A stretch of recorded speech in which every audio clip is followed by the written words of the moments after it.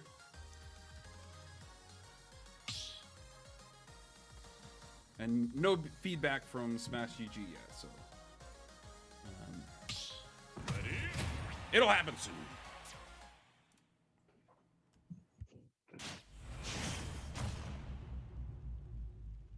All right. I mean, we're gonna get back into it. We're gonna finish out this set here. Thanks for sticking around, Twitch viewers. Oh, we're going to Kalos Pokemon League. Okay.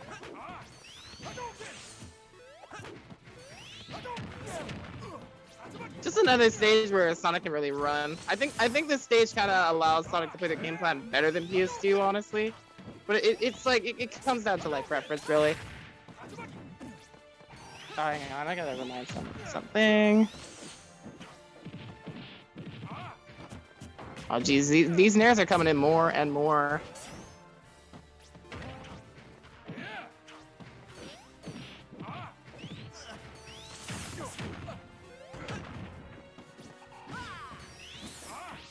Yeah, I mean this is a close game. Hold on.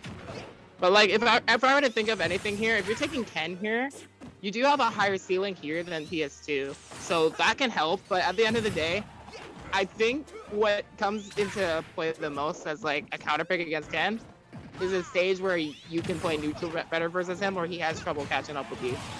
Because with Kalos, you still gotta worry about dying at like 70 from rage. It's like that factor will always be there. Maybe this takes away a bit of the factor from like a lower percent. Like this is just like my like basis of understanding of the characters and such. It's like Sonic has a lot of freedom to move here, and honestly, I think Killer's comfort here is pretty good. The thing here now, Blue S had no jump, so he had to go high, and he was able to get out of that situation. But man, this is looking hard. Okay, are we gonna get a follow up here? No. That's the first time he actually got the stun off of the focus attack there. Wow, I mean,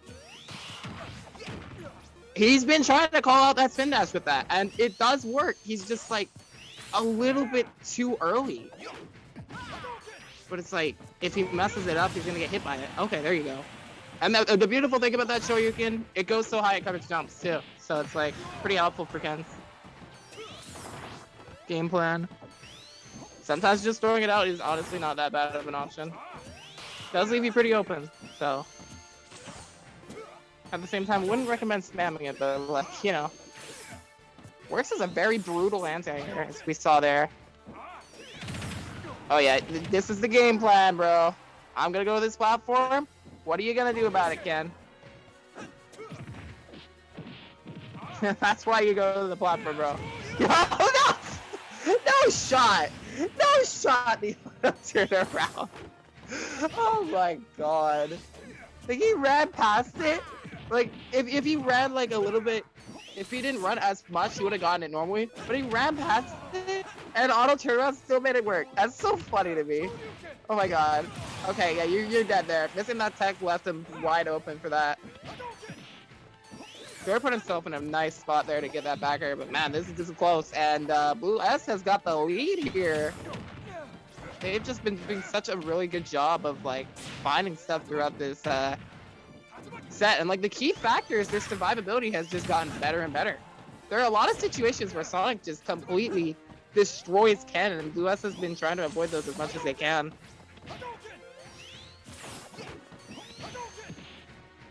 Yeah, there's the Hadouken there. You're not gonna charge up that spin dash against me. Cause that's what Sonic does that for. They will charge that spin dash because they want you to press a button. They'll do spin dash, spin charge, whatever the spin move is. They'll do that because they want you to do something. I cannot believe he got away with that.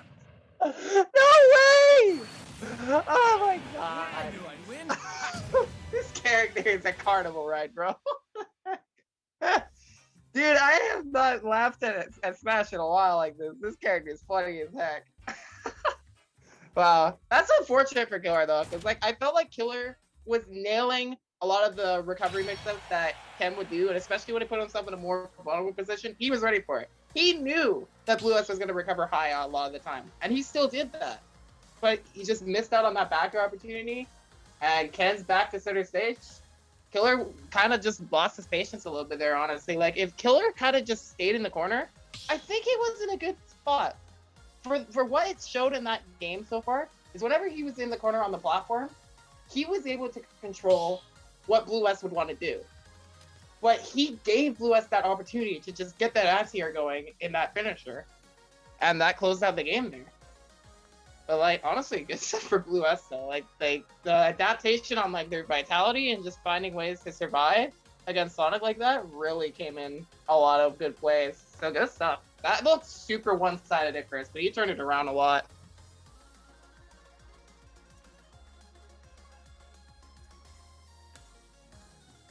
Sorry, I'm getting this together the best of my ability. I believe Sonic took that, right? Or no, Blue S took it. Blue S won. Okay. So that'll put Blue versus Hedgie, but Hedgie does not look like they're here today. And I actually don't have time to go check. Ah, there's Tenta. Yeah, my bad. You know, I'm doing my best. I gotta write everything manually at the moment.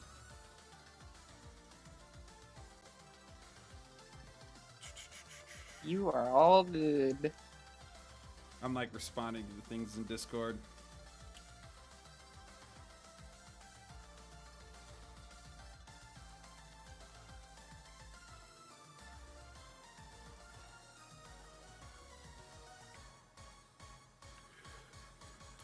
Versus 21. And 2 versus 15. Smurf, did you win or lose? I won. You won? Okay. I won. Nice. Nice. Hey, I love to hear that. Alright. Which would make 7 versus 10. I'm just going off seed numbers. Yeah, I'm also working. Let me see what the Smash GG or the challenge one makes. It should be done in just a second, honestly. Oh, well, I guess I'll stop there. Yeah, you can stop for a second. And like, I imagine I'm adding them in the same order, so hopefully it doesn't swap the seeds around. That would be the only thing slowing it. Oh, everyone again.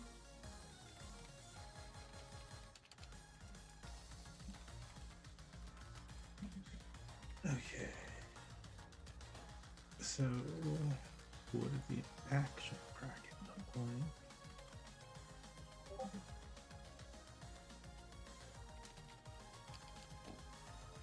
Let's see. Gravity pixel, digit got up top.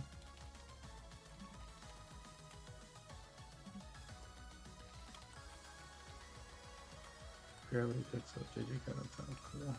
And gravity plate then. Yeah, I think it made it right. Banj and duplex should be the number 2 one. As long as that's good, I'm gonna say it said it right. It said it correctly. Cool. So it's the Money Match Gaming Challenge account. Let me get a link to the bracket. All right, awesome. Let me pull that up. Challenge. I just gave you a link. Oh, okay. That works too.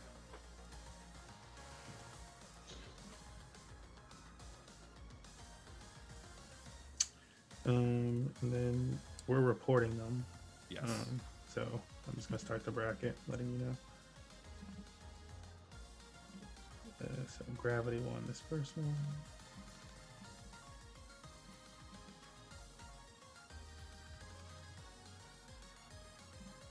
Oops. Gravity binge. Cool. Yeah, bracket is up, but now need to advance people from bracket. Yay, the good old days. Oh my goodness. That wasn't the worst, though, to be honest. Yeah. Okay. Maybe I'll start from the bottom. Ow, stop scratching Yeah, you me. start from the bottom, I'm doing the top. Both DQ.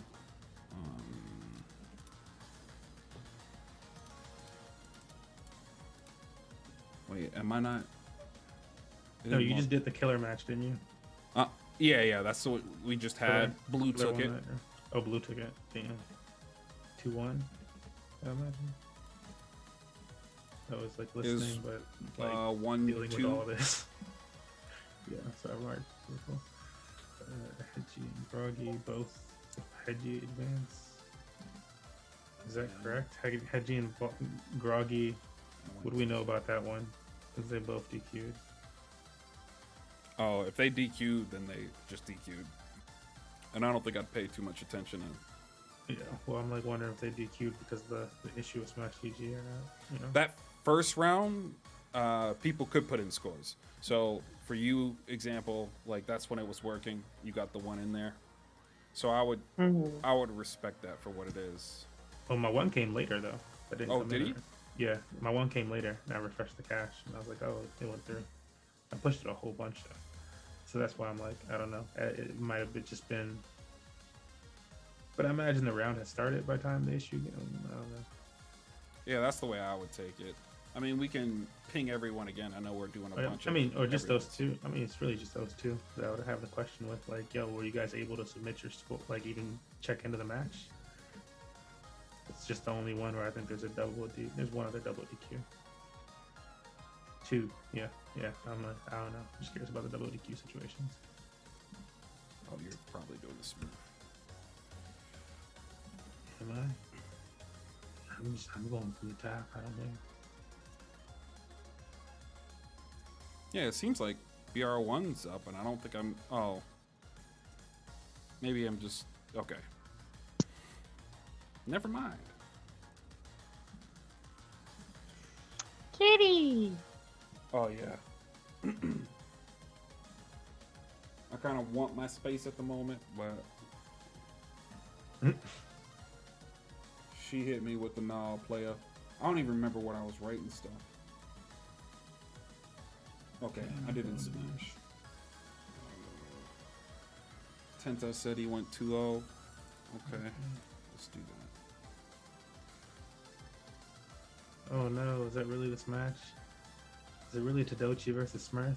Oh, that's ugh. Princess. They both DQ'd. I'm just keeping that. You just gonna keep the DQ with the way it went? Yeah. Like, I'm you gonna try ping to- people yeah, he's- one more time. And then give everybody this bracket. Control copy. Okay, I'm sorry. You need to get down, Stux.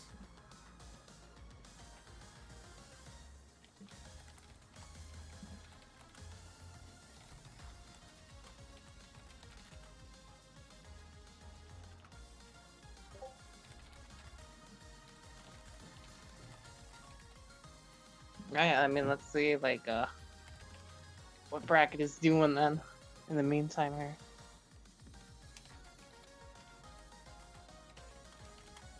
Let's see.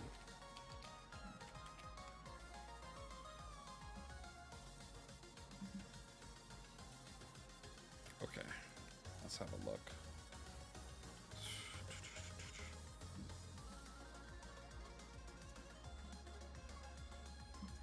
Okay, probably Banjo 120. Okay.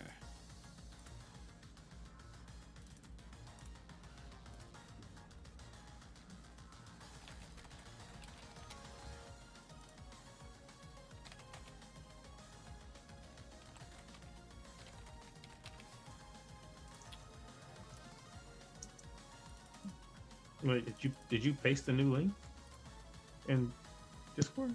Yeah. Oh, where'd you? I'm not seeing this. In the Smash chat. Okay. That's yeah. where a lot of people were talking, so I just before I Like, realized it, I was like, oh, okay.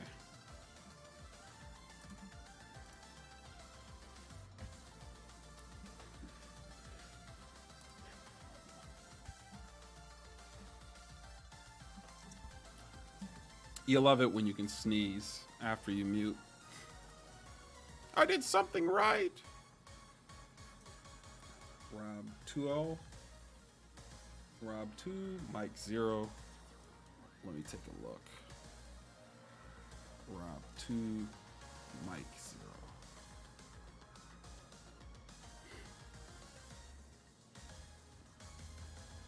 Wait, which one's Rob?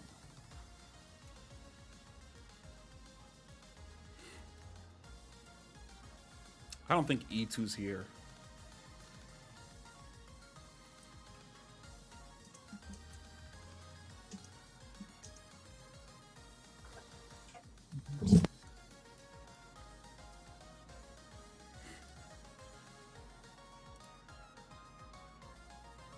Thank you. I can update that casual.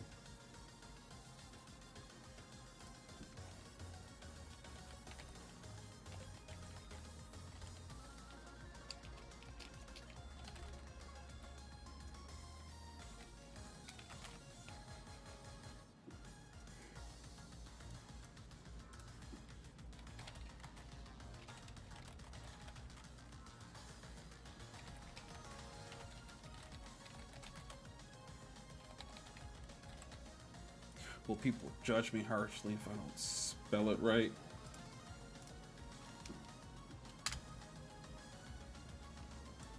Alright, I'll give it to you, Rob. No use whining about it. We're doing the best we can, y'all. Still no feedback from start.gg.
Like the good old days. if you guys are wondering what's going on, essentially Start GG stopped working, so it kind of threw a wrench in our little tournament here. If you aren't already, you should be in our Discord to join our event anyway. I know a lot of people will join and then leave, but if you want to try to reach out to your opponent and have conversations, we're all talking in our Smash chat in our Discord. Also in that chat, I did drop a hyperlink to where we're managing that bracket. I'm gonna drop it in there again.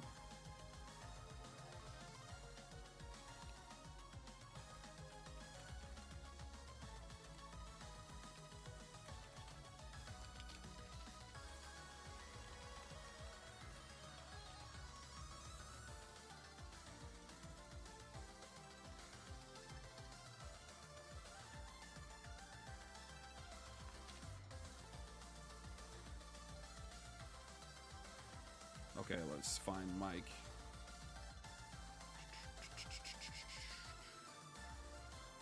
Zorgatus.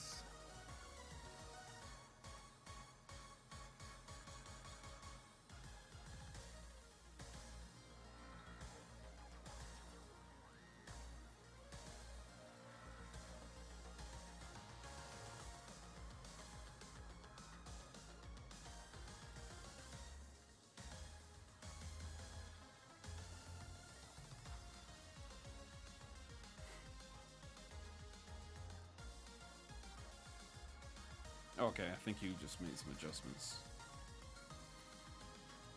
There we go. Smurf fixed it.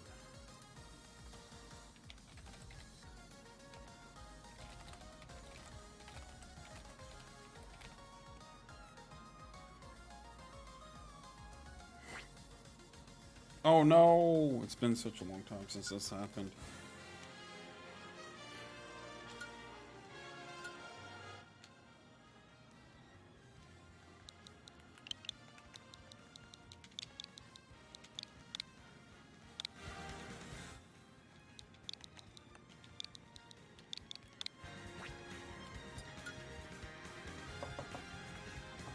Step into the ring.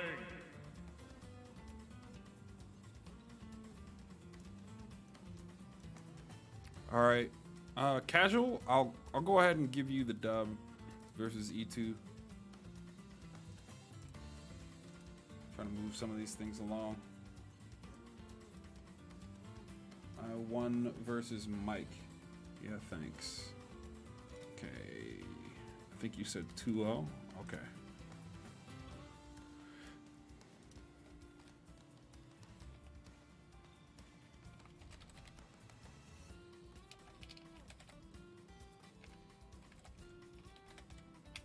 You did the thing. Wait, no, you did the thing. I gave you the dub though. Wait.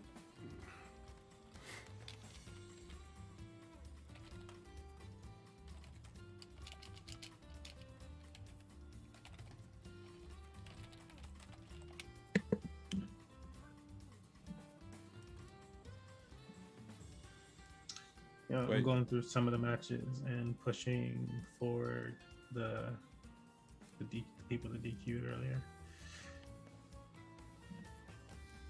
Opposite. So Trigan, Wait. both for Okay. status.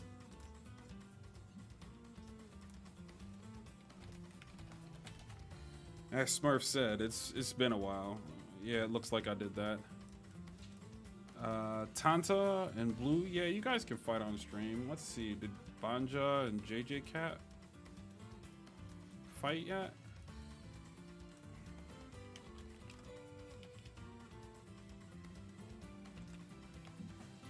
Maybe I'll go to general chat to see if I can find JJ Cat.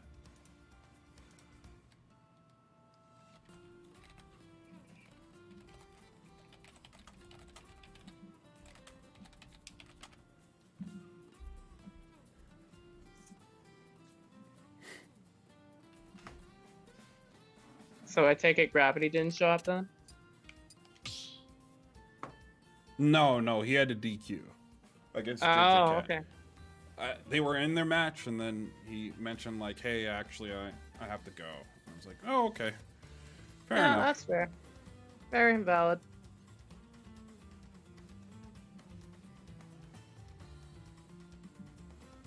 I think JJ Cat did start. Now I'm going to do my best to find you guys a match. Let's go back to smash.gg. Or smash.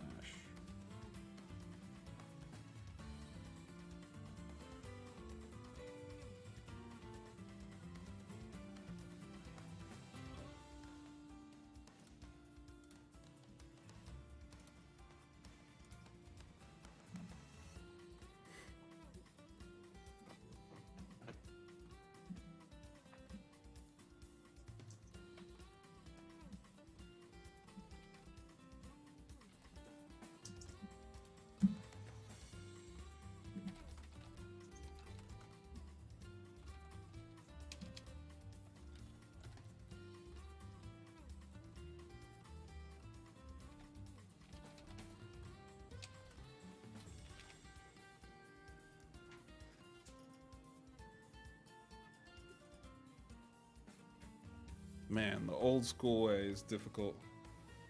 Oh, the type of Yeah, I'm working this. on it.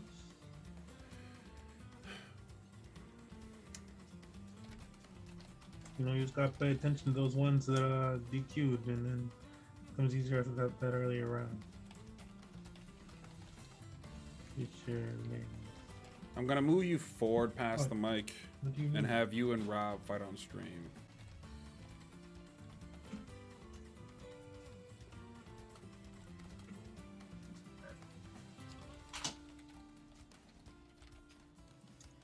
Yeah, that sounds right. Damn, y'all not trying to get me versus BR? I mean, I would, but... Okay, plastic wine Chiba. Okay, let's take a look. Because I do remember seeing Chiba. Yeah, I fought Chiba. Okay. And yeah, then there again. Oh, the Mike Pro. I don't remember what the Mikey Pro situation was on the other side of bracket though. Let me find them. Mikey Pro did a DQ. Okay. Split into Tadochi moving forward, so that might be a double. I'm moving Chiba forward. Okay, pass the mic. I need to give you guys the lobby information. We got to keep it moving. Yes, sir. Let's see. All right. Small little hiccup. But it's always important to know things always go wrong. It's all about how you adapt to what goes wrong. Yeah. Don't whine. Don't Very complain. true. Accept it and move on. It's the only thing you can do. It's the right man. I feel like Manny has like a different thing. I need to get Excel again because it'll make it easier to pull from that, and then I can have all the people's information. But I have to buy it again, and it makes me sad.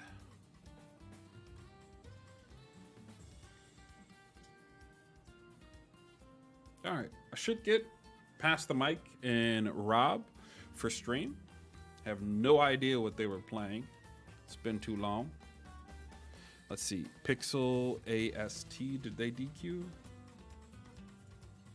Yes. So it doesn't matter. Let's move Pixel forward.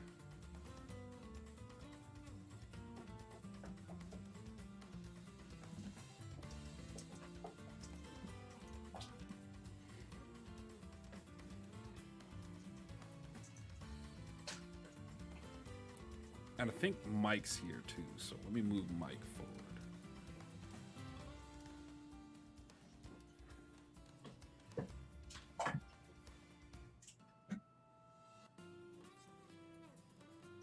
Evil dogs.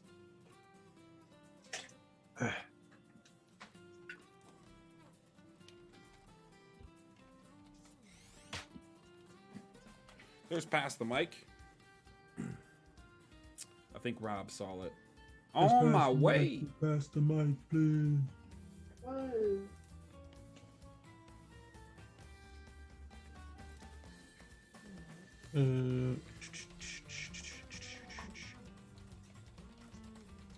gravity situation on the other side of this? They were a wiener. Oh, they played against JJ Cat. Did they actually play? I guess they checked in.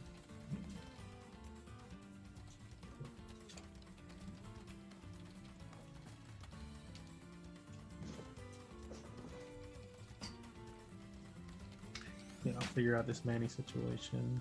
Let's see if we don't push gravity up to casual. Let's say 5:35, 8:35. I'm West Coasty. 8:35. We push that one. It gives the Manny Elib some time. I'll say it again because Pass the Mic's asking in chat. We are not rewarding NFTs for today's event. Essentially, how that generally works is that's basically just a digital trophy that if you hold will reward you extra cash for placing at a certain amount. So it just basically gives you an opportunity to not only have a digital footprint and something for us to track, but also to find different ways to get extra money in our events. But today's event's completely based off of retweets today. So, you know. And the bonus. Yes, and the bonus. Team bonus incentives. So, you know, that's a little bit harder to explain, but basically if you buy an NFT and connect a team to it, you know, you can increase your prize pool. Or if somebody's selling one, yeah, I'm like, if somebody's selling one, because I wouldn't go that route first. Like, so the way that it's created is basically the Infinite just explained that we have these trophies that we give away, which are NFTs as your digital footprint and receipt to things. And so those have bonuses all throughout the season. Like, they're not just a trophy for us, they're a way for us to incentivize people who won an event or placed top 3 to come back to the event. So if you get a trophy, then we, you know, give you bonuses for attending our events, like the ability to earn from just reaching the top 8. And so that's what our NFT trophies do in general. And then there's like seasonal bonus points to them as well. So for what we're calling the Summer League now, and as the Infinite was saying before, we're not distributing those trophies for today's event or any of the events over the summer. If you have one of those trophies for the summer and you want to be able to utilize it, you already earned it for free from one of our previous events, or I don't know, maybe you have a friend that has one or something, or you found somebody who's trying to sell theirs. I don't know that anybody's trying to sell them, so you can't really buy them. But other than that, the same, we have season passes for teams or crews, and to try to incentivize them to come out to our events over the summer. And so what a season pass does is the exact same bonuses that you get from an NFT trophy, basically. Usually I say all the benefits of a season pass first, but save time. And so that is, yeah, if you place top 8 with the gold season pass, then you get $5. If you place top 3 with a silver season pass, you get $5. And if you place 1 overall with a bronze, you get $5. Typically during the NFT weekly seasons, that pricing is a little bit different, but it's but that's what they do. They still offer some level of bonus in that exact same regard. So that's what ours do. It's a way for us to check, oh, this person, okay, this is the bonus they get. And if you got one from somebody else, congratulations. Somebody who won a trophy decided, it's like somebody getting the Stanley Cup and being like, you know what, you can have it. I don't really need it around here. So that's a choice. All right, fair enough. You know, I tweeted about Ken Shoryuken being probably a top 10 funny move in Smash Ultimate. So it's really these fiery moves that just have like the highest knockback growth off of the bridge. It's just like the killing mad early kind of factor, and then Roy has that too with Double Edge Dance. It's actually hilarious. Pass the Mic is playing a very, very solid Mega Man neutral, honestly. So they're doing a really, really good job with that, but Rob kind of just took the first stock first regardless of that, so I think this is an interesting matchup for sure. Mega Man's a pretty rare character in competitive in general, it feels like nowadays, which is a bit unfortunate, really. This character's very good and very cool. It's heckin' Mega Man, you know? It's Mega Man, so it's nice to see. It's nice to see. But like the matchup, otherwise, it's just really interesting to see. Like how Rob used Roy's very fast movement to whip punish there. That's something that Roy can definitely take advantage of in this matchup when they can. Zone breaking is definitely the key versus Mega Man. One of the most important ways to beat him. Okay, pass the mic, covering the roll. Oh, jeez. This is a little unfortunate, honestly. Like, the unfortunate thing for Rob here is they seem like a very solid Roy. It's just these SDs are kind of fighting them, and otherwise they really can't keep a big lead built up because of that. But who knows? All it takes is just one good combo, and they have another big lead to work off of here. Oh yeah, pellet set up for the grab. Oh, damn. Okay, I mean, like, the thing there is Rob had their jump, right? So they were like thinking, oh, I'm gonna save the jump here. And that's exactly what Pass the Mic called them out to do. They covered the up B where they could up B to the ledge there at the start of the up B. They could potentially cover jump with that too. I'm not sure, but like they called them out that they're gonna save their recovery resource there just in case they get hit. But that left them completely open to get spiked. That was just super smart. That was a clean spike though. For real.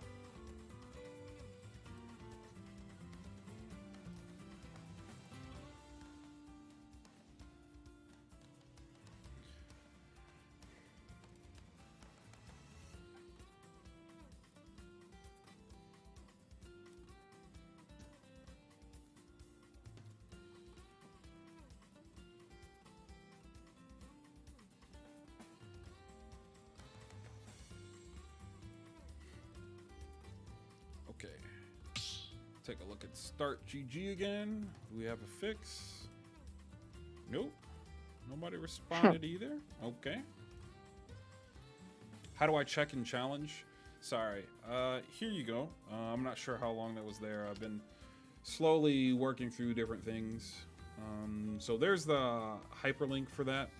I'm not sure who your opponent is at the moment. It looks like you are versus Princess S. And if they DQ'd, I'm just going to give you the dub. It's already confusing enough.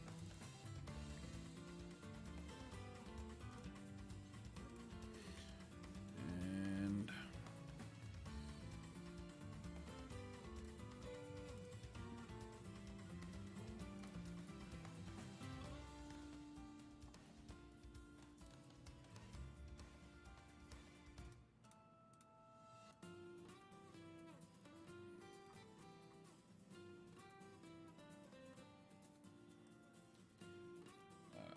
let's see. Princess.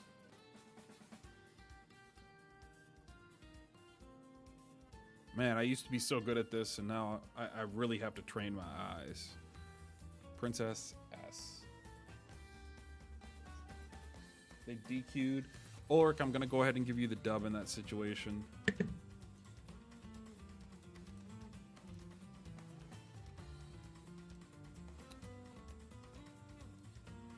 Many versus Eve. Let's see. There's a new mention.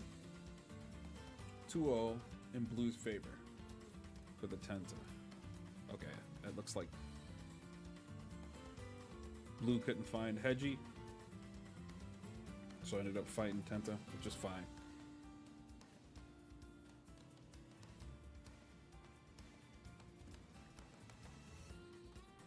Oh boy, now this is a little laggy.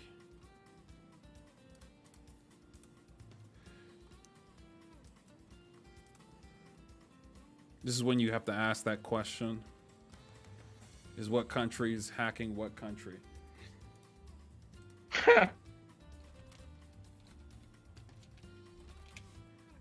It actually happens a lot. It's not my tinfoil hat, I swear.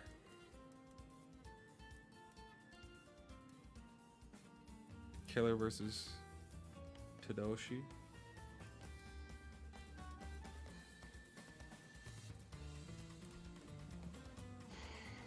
Let's see.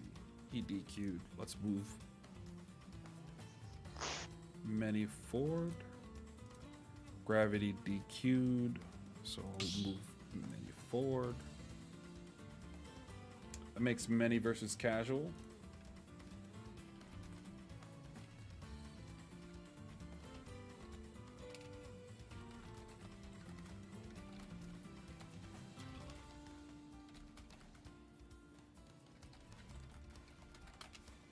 Cool. Casual's there. Chiba was here. Hedgie was not. That means Orc. So Orc, if you're not in our Discord, right side of the screen. So right point, transition. 3, 2, 1, go!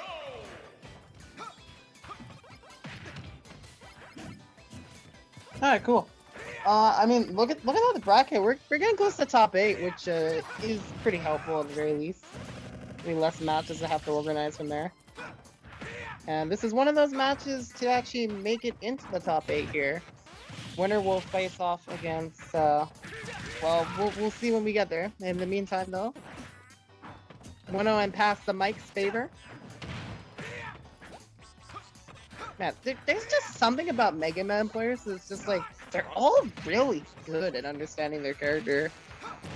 I mean, like, you kind of have to understand Mega Man to really play him. He's not really a character you can just press buttons with reliably. Kind of crazy, really. Yeah, okay. Nice forward set off the down tilt there. That down tilt is fantastic to set up tech chases for Roy.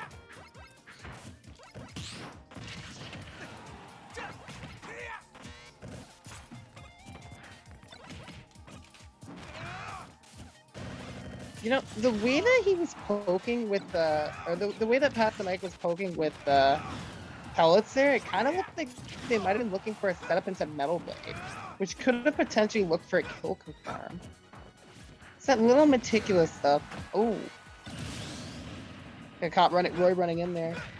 The Roy player thought they had the opportunity there. They could just run it. They could dash in an F tilt. I think they dashed in just a little bit too far because otherwise, I think they might have been okay. We got a kill there. Oh, that's death. That was a very nice jab backer from center stage even. Surprised it's still connected there. Maybe the jab caught past the Mike off guard there.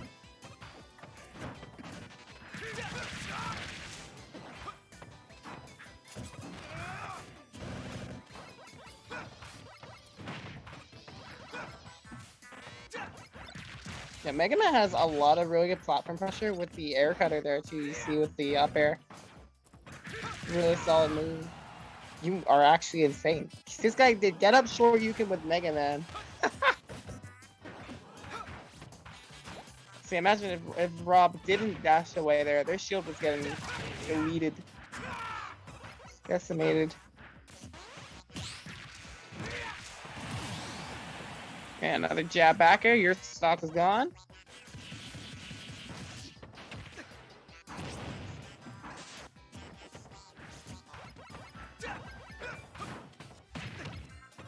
Honestly, though, I think this counter choice to Rob is working out really well. We're seeing like this game 2 factor here of what happens when they don't SD. Seems like he can compose himself pretty nicely. So past the Mike is quickly trying to turn this momentum back into their favor here. These pokes here and there. Just close range pellet play is really hard to play around for Rob here. Yeah, there's the forward smash. Past the Mike is not letting them get back. Okay, as soon as I say that, they do get back to the stage by jumping over. But there was so much good option coverage there from past the Mike. We got a lot off of that. Up tilt trading, not the sweet spot, so it's not going to kill. But it almost led to an opportunity to do so. Okay, careful. Like the stall on the recovery. Respecting Flare Blade is an option there. This guy just does it, I swear. That's crazy. Actually got the up tilt to work there. Okay, careful. That's a jab lock. Just gonna get a little down tilt off of it. they're playing really solid with their poking right now. That they're probably thinking that they can play really comfortably off of it, and I mean it's working. You got 51%. Get up with the up smash, a little bit of an extra percent there. Yeah, the pellets and the upper play just mixing that up really nicely here. Good weight on Rob's part though. It disrupted a little bit. Pasamike has that momentum. Swing it away. That was Brooklyn. There was so much momentum going on their side that the best thing that Rob could do in that situation was put them to the ledge, put them in the corner, and play off of that, and it worked really well. The moment they were in the corner, they panic rolled. So that's something to keep in mind. Is like I don't think I've been really noticing a lot of their defensive options, but like they seem very, very comfortable when they're in control of the game plan. So I'm gonna try to pay attention a little bit in this third game to what Rob is doing in the corner in particular, because it seemed to be a very strange role, but it seemed like a pretty convincing call. Like Rob knew they were gonna do that. So I wonder if we have a habit here.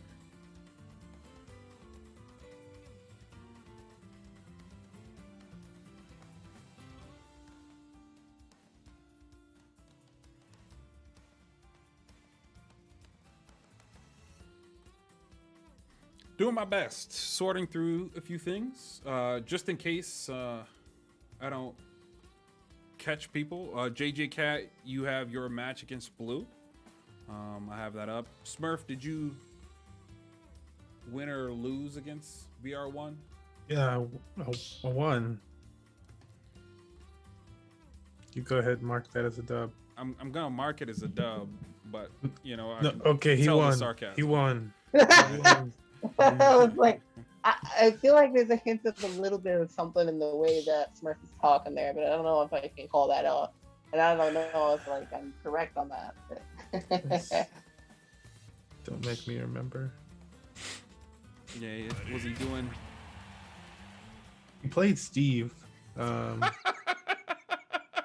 It's okay. I didn't do bad. I didn't do too bad, you know. I actually did all right. That's the only reason why. I'm like, you just gotta laugh at that. It's not fun. Yeah. But yeah, took him to final stock on the last one. The one before that, it was pretty hard. Okay. Ooh, not bad. Okay, we got game 3 here. Ooh. Okay, not a bad start here from Past the Mic here. It's like progressively like improving on their punish game here too throughout the set. Just starting it off by playing it safe, but here I think they have a little bit better of an idea of what to execute here. Going Battlefield is actually such a smart choice from this player as well. Where Smashville honestly really benefited Rob here. Battlefield is going to give them so much platform pressure when we're looking at the side of Past the Mic there. Damn. That is you don't want to miss text versus Mega Man often. That is just a rough situation to be in. You lose your stock like that because Mega Man can just charge the up smash and react to your option from that distance. You're not gonna be able to roll away. Your rolling in is just like you're giving them the stock at that point. Neutral get up, you're just gonna get caught up the same as get attack there. That was basically a checkmate situation, and a really good recognition of that from Past the Mic. Oh, another F smash. You gotta watch for those. This guy, Rob here, likes to swing those up close. So Past the Mic has to play very carefully when they get up close like that, or they are gonna feel another one of those come through. Their mid-range play is exceptional. It's like super hard for Roy to really play around at times. Finally finding an opening off of that leaf shield, and honestly, that leaf shield, I mean, in the end, it did open up Past the Mic to lose their stock there, being off stage. But I felt like that leaf shield actually like saved them from dying initially. Kind of crazy. Oh my, yeah, that's the early percent Roy combo right there. I was like, is he just gonna kill him? That's how I feel when I see Roy get a combo at 0. It's funny. Okay, there's a back. Oh, hold on. Jeez, this pressure is insane. Okay. Was a little bit too confident on that up smash here. Now Rob has a better position, I feel like. Yeah, he's up close against Mega Man. He's trying to kill him. There's gonna be a back throw. You use your jump. Okay. Wow, you really can just pelt out a corner. Is what I would say. Except Rob parrying that last pellet there. Got the opening to get the kill off of it. Nice. That was really important to do so. Wow. Okay. Playing around that F smash well, timing the jump.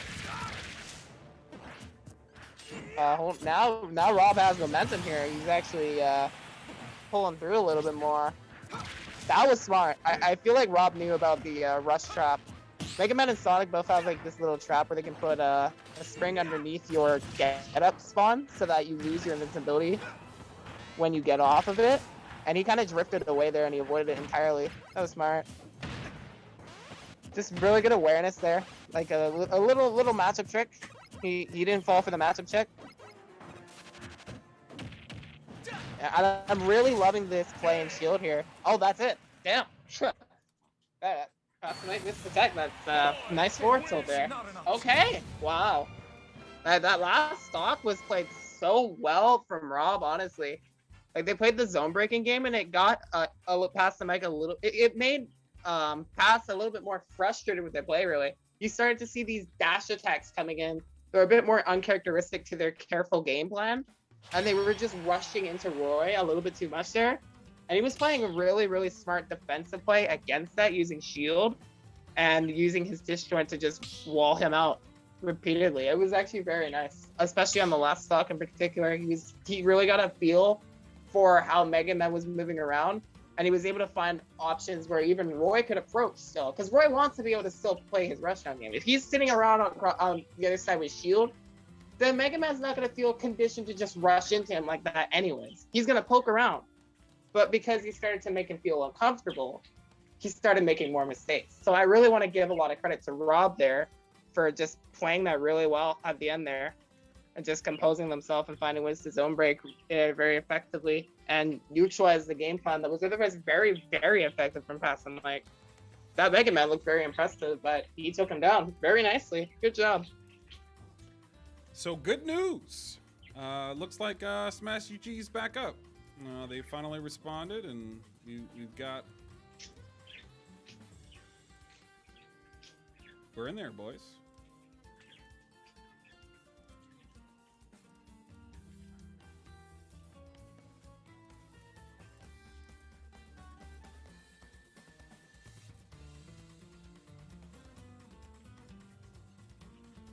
Cool. Yeah. All right, I'm slowly making the updates. In a second here, I think Ulrich took that, didn't he? I'll be picking a match here in a second. I just want to make sure.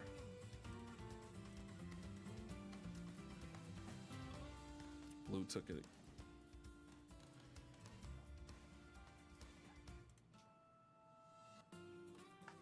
Okay, that's updated.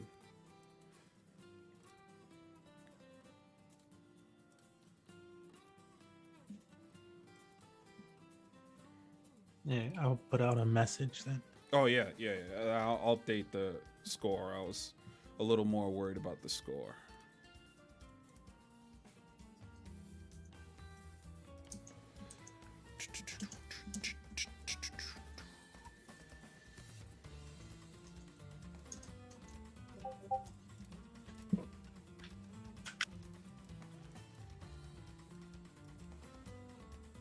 I think pass. Yeah, pass the mic went up.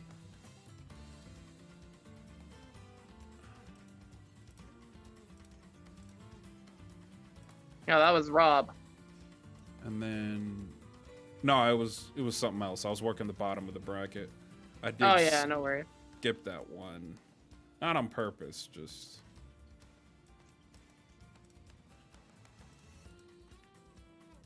Rob versus BR1. That'll be good. You did the thing, so maybe Smurf versus BR1 was good. Why didn't you say it then? I'm sure it was. Was. BR said good games.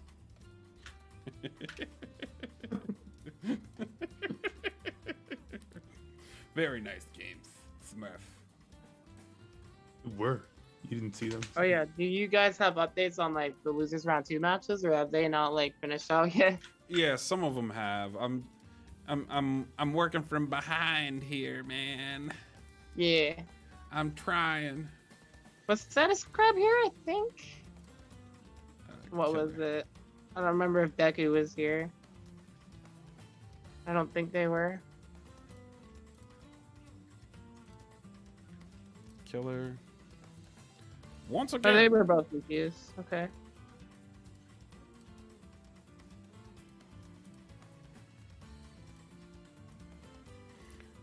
I moved Orc forward. Who do I need to move forward? So Status Crab and Deku are both DQs, by the way. So I don't think either of them showed up in losers either. Move Chiba forward.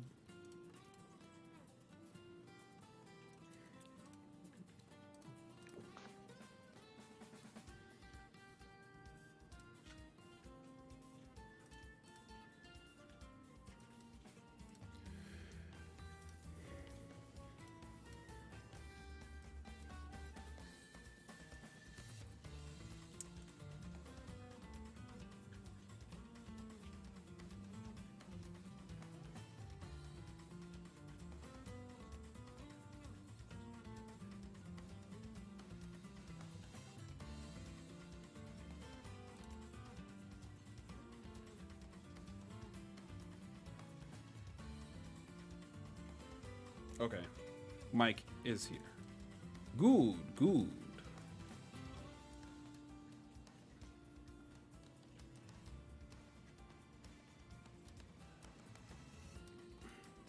We will make sure this goes through.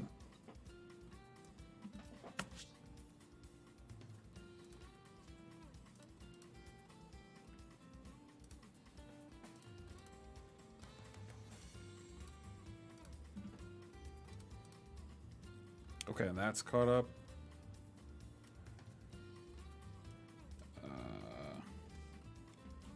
Chiba is here. Heiji was not. Orc versus Chiba. Yeah, you guys are talking. Okay, cool. All right, one more time. I'm gonna go ahead and say this. Start GG is currently working. I've been able to update everybody as of right now. I believe Smurf dropped everybody a message. I'm gonna drop another one.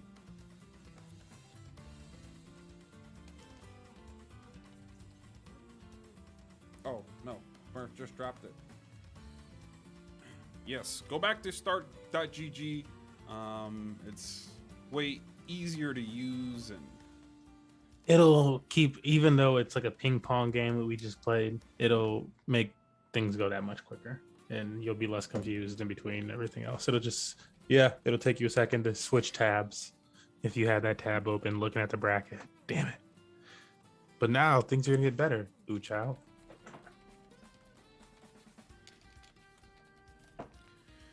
okay, let's get him the ID information. Doom, doom. Yeah, so go ahead and switch over to the good old Start GG. We're back in action and ready to provide you guys with the good. Okay, I got Rob, BR1 up.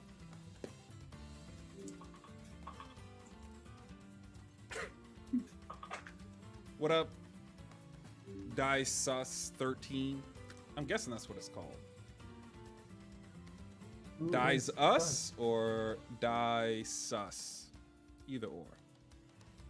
Hello. You as well, Mitch 7U7. What's good?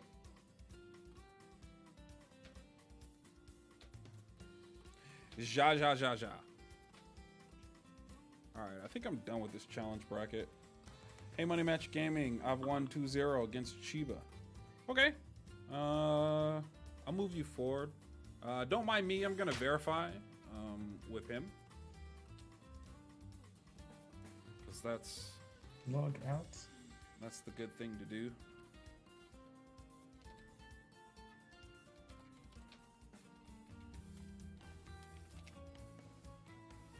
And then from here on out, go ahead and use Start GG.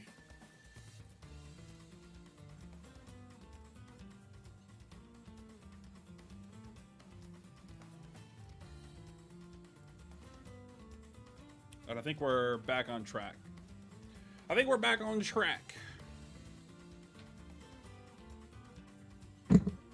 Oric, if he doesn't respond here, because I know people might be like, I lost, I'm out of here, I hate you. Yeah, I'll move you forward. Okay, he just confirmed.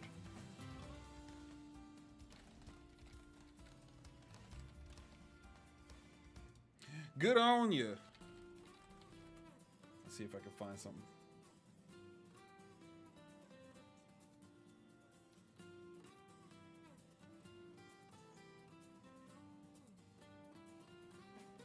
Let's do this. Very good on you. There we go. Good sport. Responded or what? He responded. Because he's a good guy.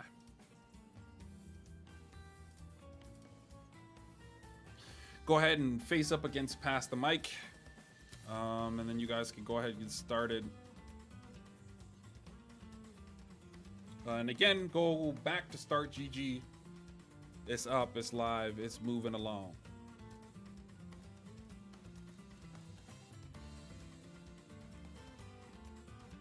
Oh, it looks like I have to reach out to Blue and JJ Cat. Let's find JJ Cat first. I'm gonna assume they're probably already playing, but I don't know. So they might not be aware that it fixed it yet.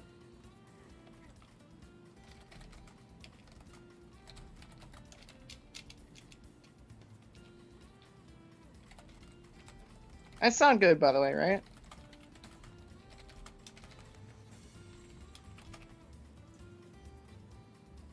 What's that, Rainbow? I'm sorry. Do I sound alright, by the way? Yes. Yes. Okay, that's good, because internet was hiccuping. As it often does. Internet's annoying. Yeah.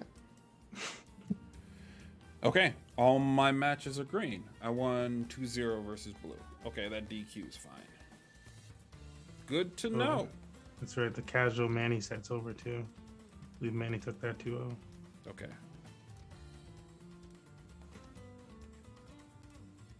Well, you know what to do. Yeah. Oh, it's You know me what to versus do. Manny. Wow. But casual said Manny's gonna win the whole thing. Damn it, casual. You gotta shut him down. Why would he say that? Why would he give me that juju? Okay, let me ping Manny. I think he is Manny, and yes.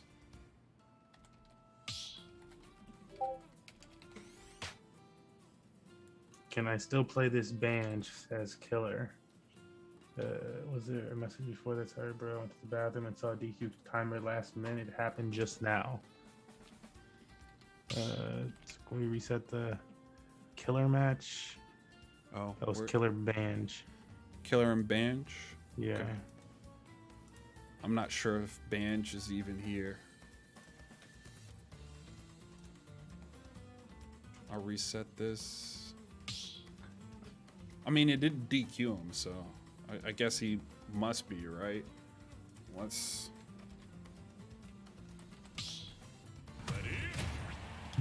Loneliness. Where is my pony dad? All right, Manny, where are you? Switch this up for you guys. I'll be muting and Infinite fixing some of this stuff up. interrupts my song.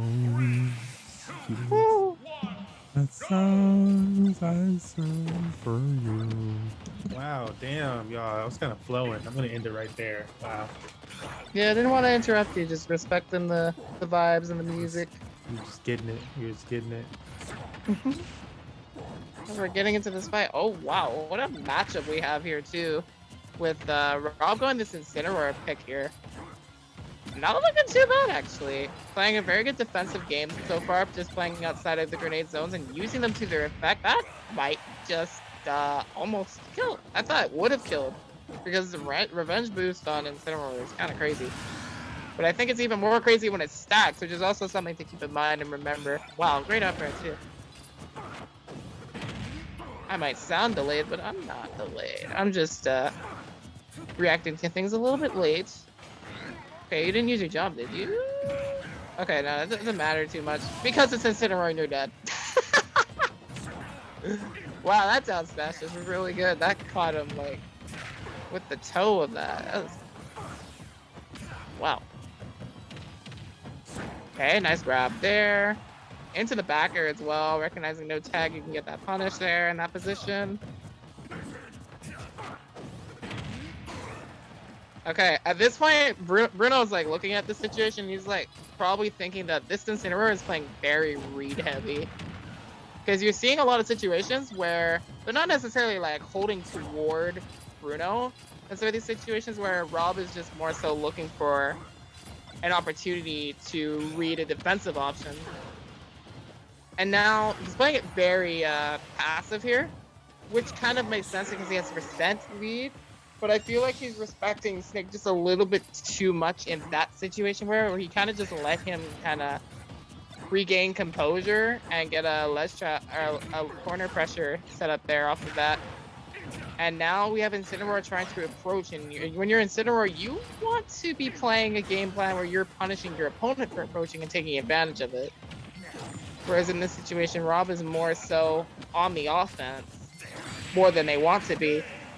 And as a result of that, bombs are going to be detonating. And stocks are going to be flying. And that's going to be the first game there. They just, like, I really feel like Rob had a good game plan going into that, but it just kind of fell apart the moment that they over-respected Bruno there. Like, you're not going to force Snake to approach that easily. It would have probably been best to, like, just take advantage of the zoning that Snake was doing in the way that they had started the match with, using revenges really wisely. But they kind of let that one escape them a bit there, unfortunately.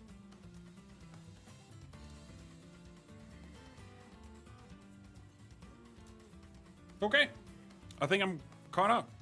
I can close this bracket, which feels good. You have my full attention. I'm back.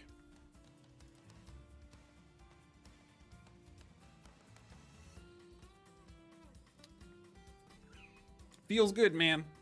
Back on track. Feels good.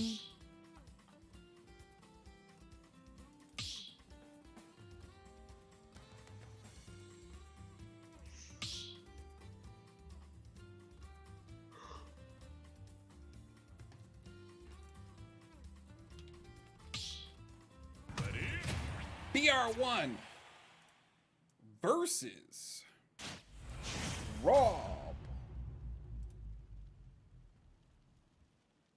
Yeah, and I actually really like the confidence that Rob has in the Incineroar pick here, because as I was saying, I felt like they went in with a really good game plan. It just kind of fell apart when they started making mistakes in their judgment. But Incineroar could definitely do a lot of work here. I do think that they could do a lot with Roy as well. I'm not sure which is the secondary and which is the main here from Rob, but if Roy is their main, it honestly would be a good idea to go Roy versus Snake potentially.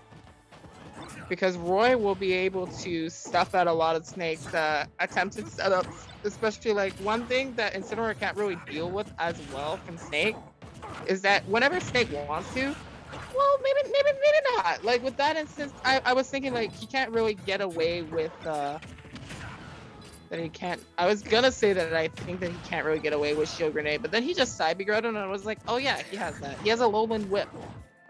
So I'm going to take back what I said immediately. But if anything, mobility will just make it a lot better for Roy when he has to approach. Excuse me. What the? Yo, that little catch with the Nair 1? Dang. Nice with it there from Bruno. Jeez. Okay. 160. Just find your pace. That was a great dash attack. They waited for that grenade to come out and played off of it very nicely. Hit down throw, it's the up smash, got the up throw off of it. Wow, I love the parry too. Yeah, I'm not surprised actually. I was surprised for a second that beat Lariat, and then it was like, actually, no, I'm not that surprised actually. That snake dash attack do got that invincibility on it too.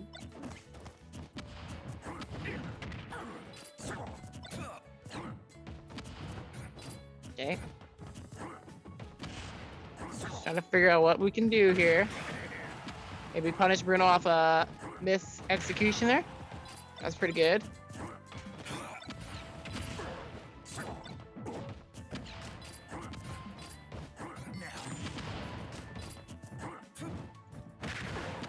Yeah, see, like, really liking how Rob is playing this careful, but they've adjusted to play more mobile too, which just allows them to dance around them a little bit more and cause pressure, which they definitely lacked near the end of that last game.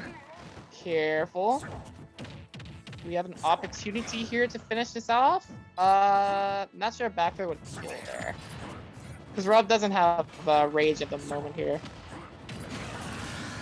Wow, nice. Okay, got the up air there. And the stocks are even here. It's that pressure game right there that was able to just keep Bruno in disadvantage there as a result. Down throw F smash. Oh, you held away. You held away and did no option. That's what that calls out.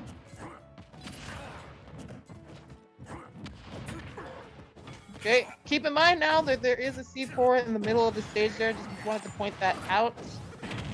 And he detonated it there, leaving himself completely open. That was a really good Alolan whip catch there. Watch for the backer there. Oh, the side B too? Oh my god.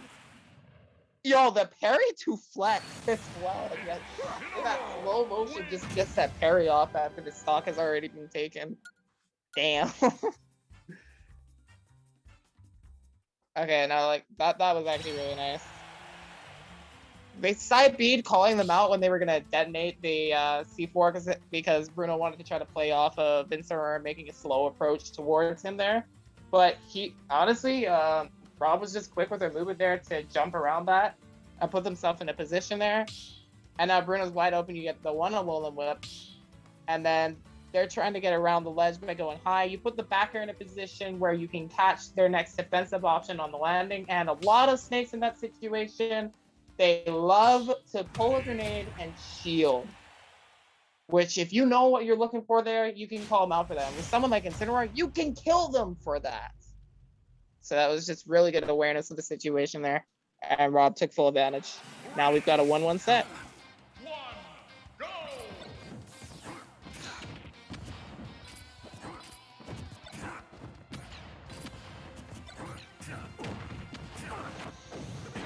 Wow.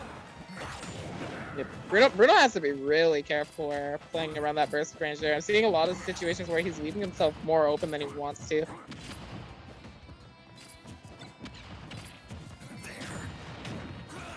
Oh, we got a little bit of a percent boost from Revenge there. I didn't even see that he revenged something there, but I could see the effect on him. Oh, he's dead. He's just... He undershot the ledge with the up B, even though he had double jump still, I'm pretty sure. He had to double jump after, and he couldn't make it. That was a little strange. But sometimes that happens.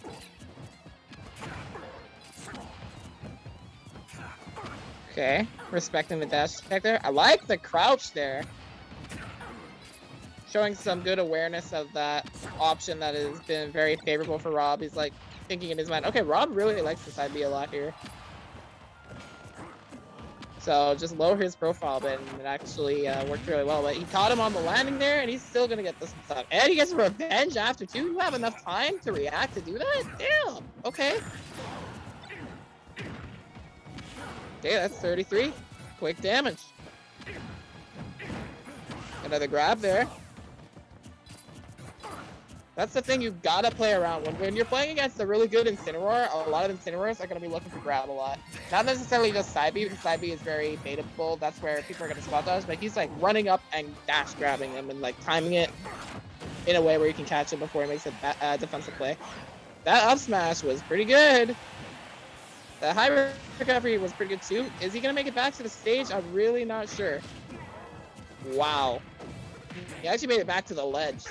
He doesn't have the revenge effect anymore, but it doesn't matter. The F smash almost killed still. Wow. Okay. In that scramble situation, Bruno was able to sneak a down tilt in there. That's huge. You just killed Max Rage and Cineroar, who could have had a stock lead. So it all comes down to this here. Yeah, you know that he knows that they're looking for a grab there. So he's stuck at another down tilt there to prevent the dash in from being successful. Yeah. He's really playing around the grab a lot more now, so by putting out these hitboxes. Yeah. Really good patience on the platform there for Rob to set up for that up air. This is a scary close game. Being forced to shield there though was not the best. This is down there. You're at 100%. Okay. Almost grabbed him before he was able to leap into the air there. That would have been a good percent build up for Rob to pick up. Okay, these forward airs. Oh my god! Woo! Got that revenge. It's like he recognized he had a grenade in hand, so he was just able to use that as an escape tool so that the grenade wouldn't kill him. And now he also has a lot of firepower too. 90% on Snake. This is last hit now, but this is it. That's it. That's it. Yeah, alright, I mean that's it there. Rob missing that upper opportunity there. I don't know if that was a good upper to go for, but if he did get it, he would have had Snake in a juggle situation. Probably still would have had a lot of resources to mix up with after. But I mean, like, that was real close there. Bruno landing with the up tilt. Yeah. That was just a much. You see the rise and you are ready, so you just yeah.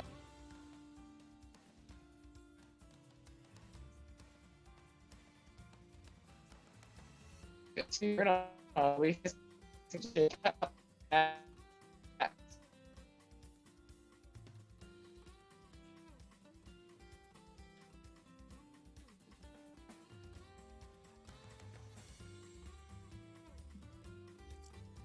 Man, I think we lost him. Did we lose me? Milo.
Okay, we have a small intermission. Hopefully, Rainbow did hear me.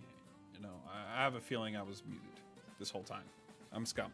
I was trying to get our match together, but we have a few minutes. So I'll go ahead and mention that to increase today's prize pool, please be sure to check our Twitter and retweet today's event. Each retweet adds $1.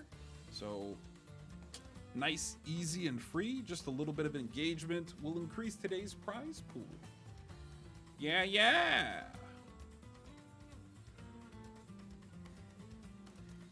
Okay, up next we're gonna have JJ Cat V's versus BR1 though. And yeah, just to confirm, I can hear you now. By the way, that whole time, yeah. See, I knew it. I was like, It happens. Yeah, I'm like typing so much that like I always hate when I hear it back and I hear my clicks and those mouse sounds. I'm like, shame. So much shame.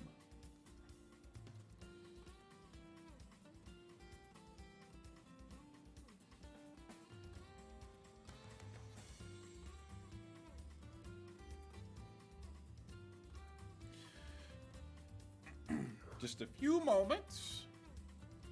I should also mention that the Summer League Smash events are planned for Thursday. So next Thursday, we'll be having an event if all stays the same. We should be putting those up here soon. If you guys do want something to change, please be sure to let us know. This is more so kind of like a free flow kind of situation, you know? Testing the waters, let some things settle, and then we'll start up with season 2 of our NFT weekly. Don't sweat the NFT part. It's a digital trophy or a digital marker. It essentially just adds more money to your prize pools if you win.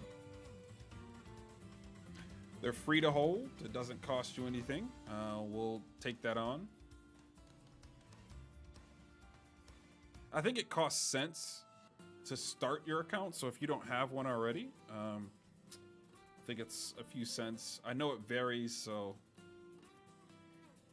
we probably will, not probably, we'll take that from your prize pool, but you know, what's 30 cents if you're winning $5 to $10 for holding the trophy?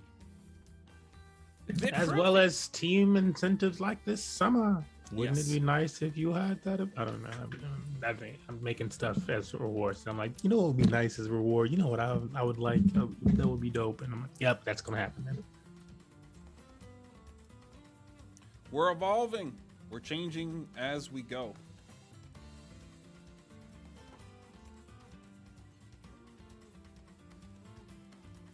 Let me take a look. Who's mini plays Steve? Oh man. You've had 2 Steves. Scuba Steve?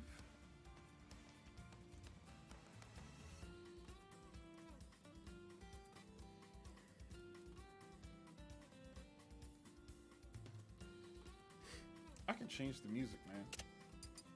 Boy. This whole time. I can't remember which one I would like.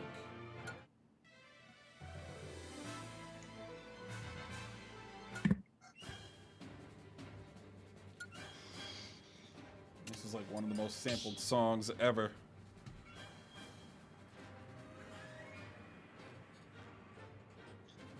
It's called Corneria, right? I gotta look. I know I just read it, but You literally just read it and like, yeah. what's it called again? Because like I think I know what you're talking about. Space 'cause I saw Battleground. Starbucks. Oh, Space Battleground. Yeah.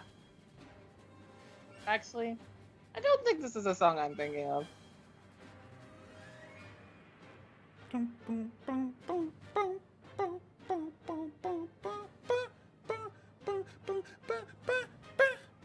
Okay, I'm done.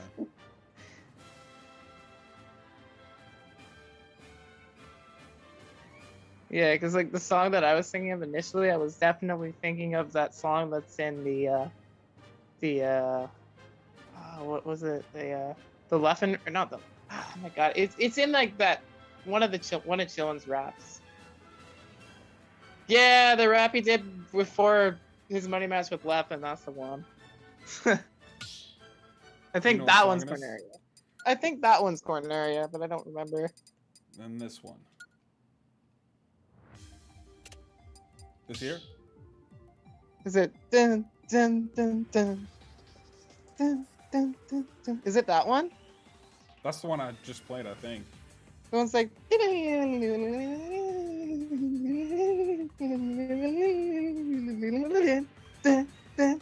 it that one? Wow, that was pretty accurate. But he has no idea. He doesn't know. Yeah, it was like a complete blank face. I was like, I'm like, I know what song you're talking about now. yeah, I was like, I just like looked up at the. I was like thinking in my head. I was like, nah, I can't. You know, yeah, nah.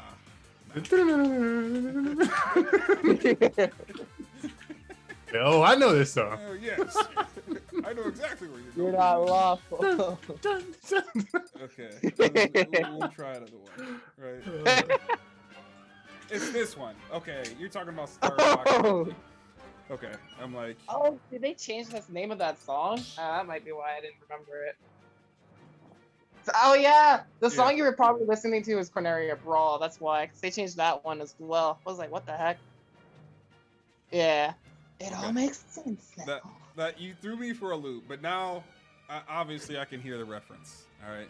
Yeah, Maybe Smurf wasn't being sarcastic. Song that was Corneria and Melee. No, That's everybody why knows that song.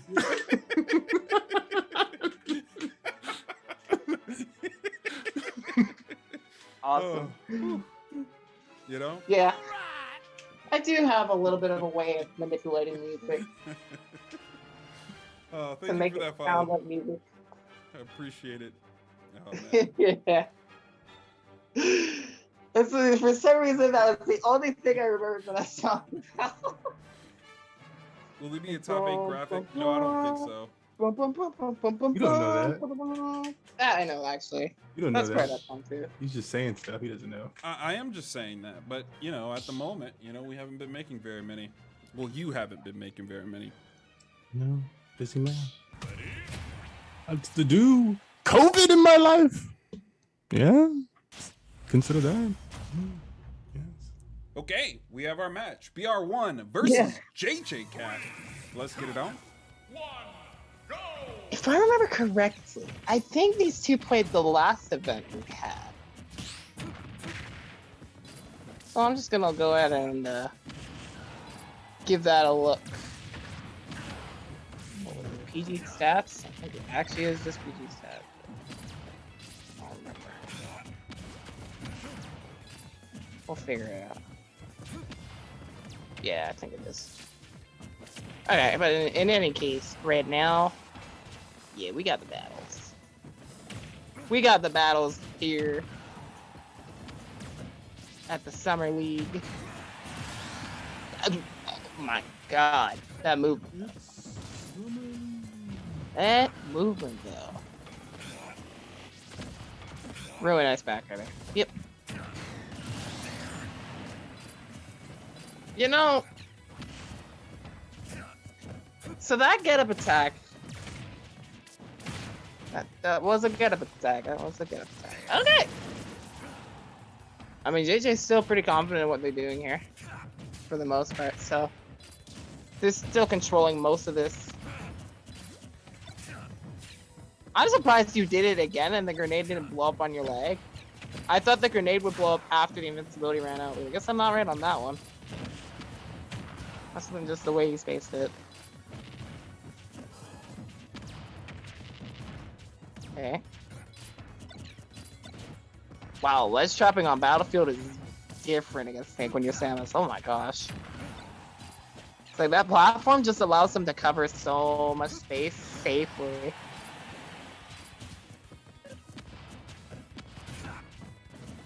It's kind of ridiculous, really. You got the charge shot pressure, roll away. Trying to see if Bruno's gonna react with an aggressive option.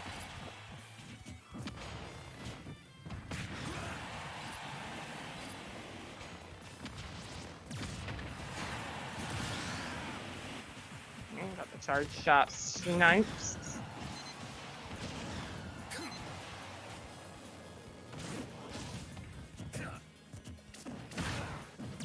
And then I grab there. Yeah, GG knows what he's looking for. Yeah, you see, bro. You know what he's looking for. He's looking for that up tilt. He wants it.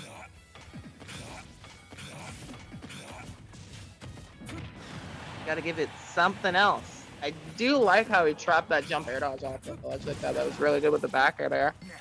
Screw attack. Yeah. just staying grounded right here is a good way to prevent a lot of extra damage being built up. That way he can react to charge shot when he needs to. But right now it's like, is there another way to take the stock? I don't think so. Gosh. Wow. I mean, that, all right. I'm surprised because just the sweet spot on that S smash is rare to see. It's very rare to see. And I killed an 80. I was not expecting that to kill like that, but it did do that. So yeah, these two I've played before, but it actually hasn't been for a while. It's looking like here. The last time they played was 4 months ago at the Paradox tournaments, and the set record is actually, I think this is in Bruno's favor. Actually, it's a 4-1 set record. Yeah, so that's interesting. They haven't played in quite a while though, but it looks like JJ's pretty ready for the snake here. I would say. I mean, I did say he's definitely ready for the snake, but was he ready for that setup? That's the thing. That setup was incredibly intelligent. That was clean as heck. Oh my god. Got the grenades detonate on the stage into the border. That was beautiful. Oh my god. I'll take Gimba Samus 101.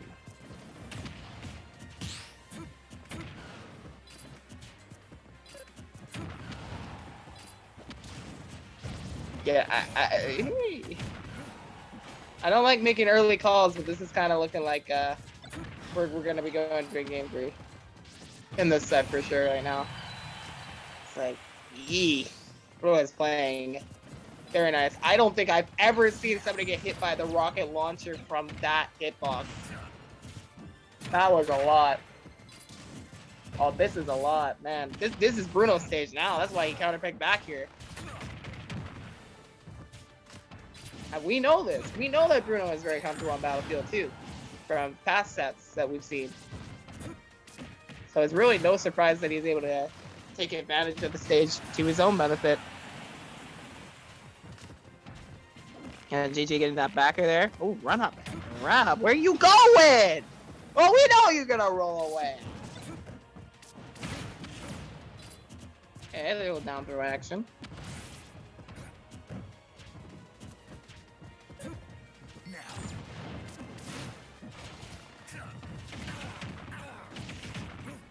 Okay, a couple uppers here. The grab. They're just trying to work their way back in this. They're trying to slow this down a little bit more because Bruno has just had a lot of scary momentum in this game. That's close to a finisher there. That might just be it. Not quite, okay. It was really close though, honestly. But JJ avoiding that Nikita missile.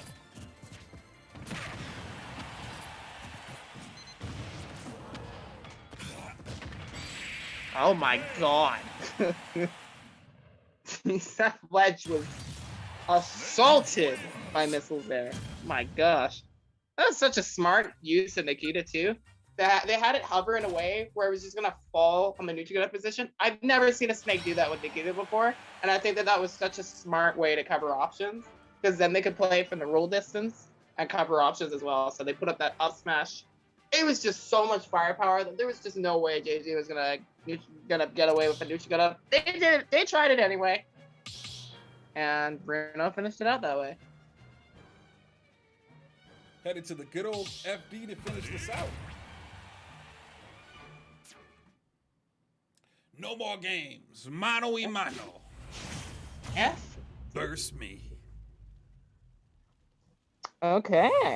FD is really interesting. I don't really see Samus players really opt to go to stages with no platforms here, but I feel like JJ is kind of respecting a few things from Bruno's platform play, and it's also genuinely a good pick against Snake, because now you can punish Snake's landing options really well on Final Destination. He doesn't have a lot of ways to mix up. I've said this time and time again, but it really does play true that you can cover a lot of his recovery angles as well on the stage nicely, because you know where he's going to land if he has to go high. He doesn't have mix-ups on this stage as much as he would in other places. And another thing, like this takes away a lot from Snake as well in terms of platform pressure, because you can't put a C4 on top of the platform and cover the platform above and below. You put a C4 on the stage, you cover that part of the stage. That's it, but you can jump around it a lot better. But when it's on a platform, you have to respect it, because you have to jump and then double jump to avoid that. Or dodge around it. Like, you have to play so much more careful around C4s on platforms. But here, this flat stage is just a really genuinely good pick. And when you think about it on a very simple game plan, Zoners would love to be here as well. Samus does do pretty well here as well. So now that I think about it, I'm a little bit surprised to see this open for JJ Cat, to be honest. I feel like Bruno would know all this. But regardless of knowledge in a matchup, it's what it comes down to in execution. And right now, it's looking kind of close. It's not like JJ is running away with it so far. They did take the first stock, but now Bruno's finding ways to answer back. A grenade blew up in JJ's hand before they could toss it away. And Bruno found a nice combo, but these lingering backers are covering the ledge so nicely. JJ, we're seeing very clearly that JJ has a big habit of doing neutral get up a lot off of ledge. And we're just seeing that getting called out there. He did down smash there, so he could still cover the neutral get up even if he mixed it up there, which is something you want to do versus a player that has a predictable habit, in the case that you know that you can consider that maybe they'll try to mix it up as well. And that will keep your ledge trap flow going as a result of that. So like using that down smash the way he has is just a really smart option. And the thing with Snake's ledge trapping tools in general is a lot of them just do that.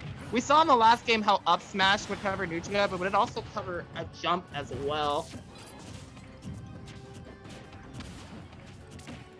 So it's like maybe the lesson here that we're seeing from these observations is don't neutral versus Snake. It's like neutral seems to get covered by like every option he picks. So it's just a wonder, really, about that. I tried to go for the fake out there, but we have Snake with no jump here. She's gonna B reverse sneak around that. It's the best thing you can do. Oh, you're dead. Oh my god, that was so good. You got the downer hit, and I saw them roll away. I just saw like Snake running toward that direction. I was like, yeah, I know he's popping this up though here. He is so dead. Oh no. Oh wow. Oh my god. He's still alive. The mission's not over yet for Snake.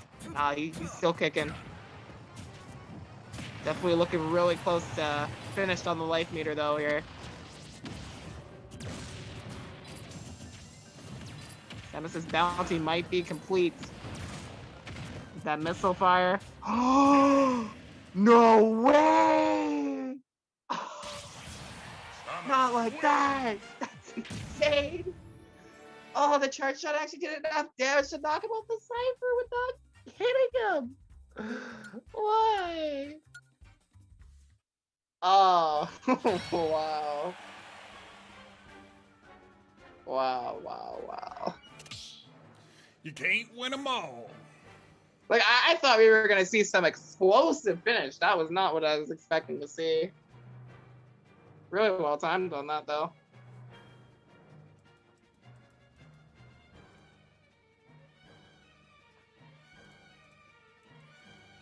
Okay. Pass the Mic and Many are currently 0-1. And Rob and Killer are 0-1 as well. So we may have a few moments before I can get you guys locked into a new match. Mm-hmm. Whoever it'll be blue versus someone. Either Pass the Mic or me.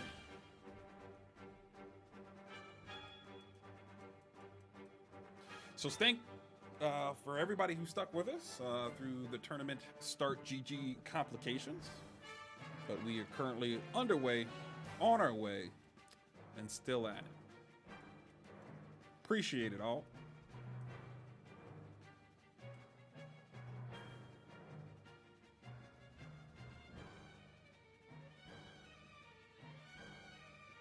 Let's see.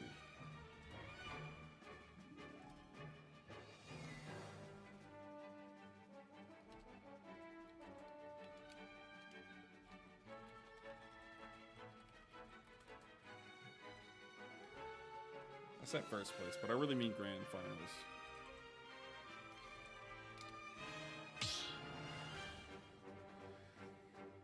Boom, boom. Boom, boom.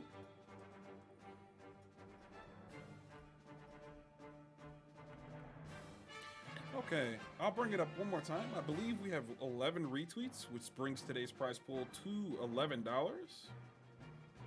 If you're like, hey man, that sounds like $1 per retweet, you'd be right, because that's what it is.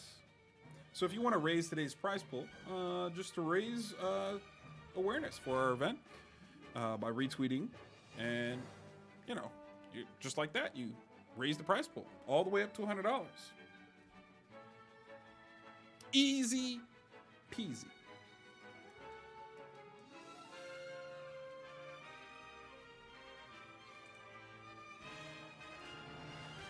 Okay, we have blue versus many. I'll ping blue.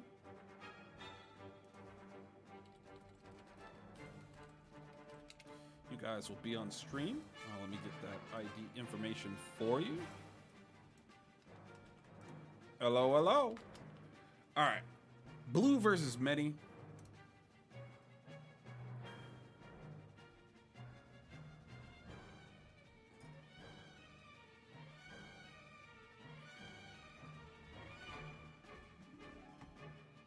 See what we got going on.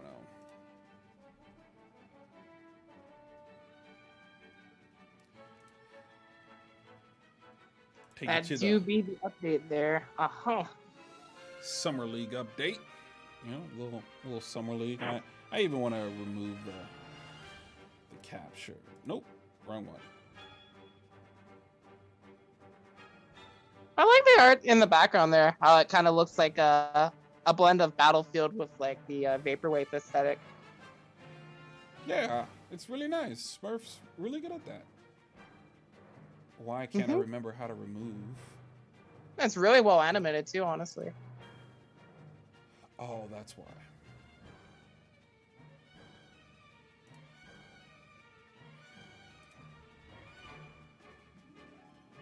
Okay, let's cut that out. There we go. It's the Summer League!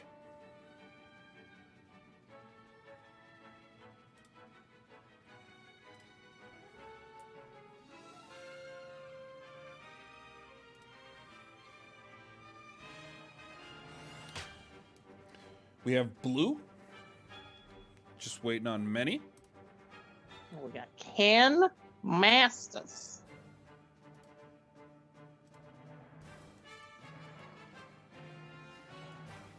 Killer taking against Rob. Yeah.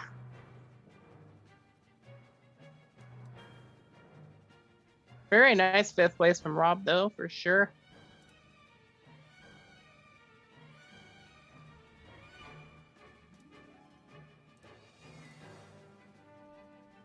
Okay. Waiting for characters. I don't see bands yet.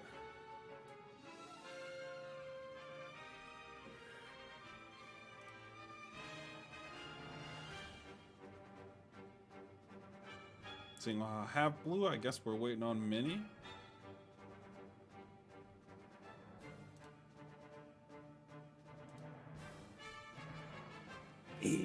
Scary Terry versus Steve.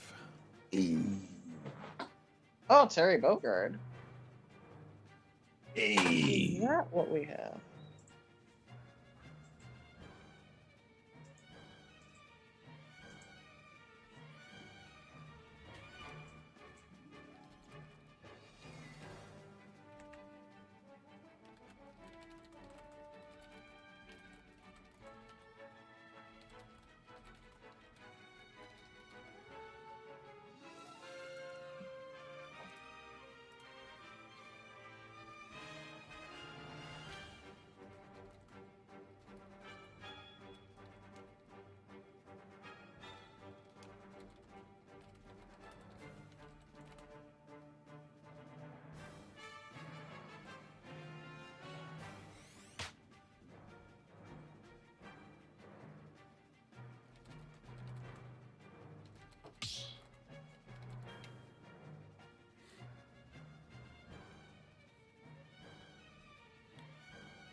We're headed to PS2.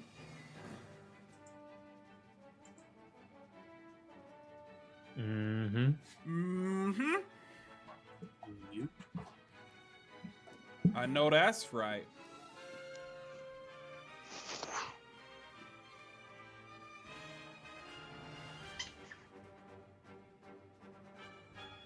Getting them hams warm. Let me check the chat, make sure everything's still good.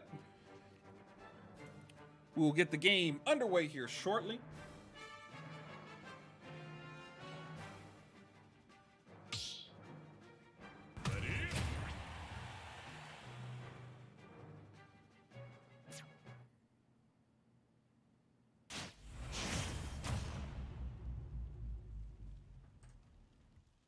Well, you weren't getting about the Terry. All right. 3, 2, 1. I mean, not that I didn't doubt it at all when you said that.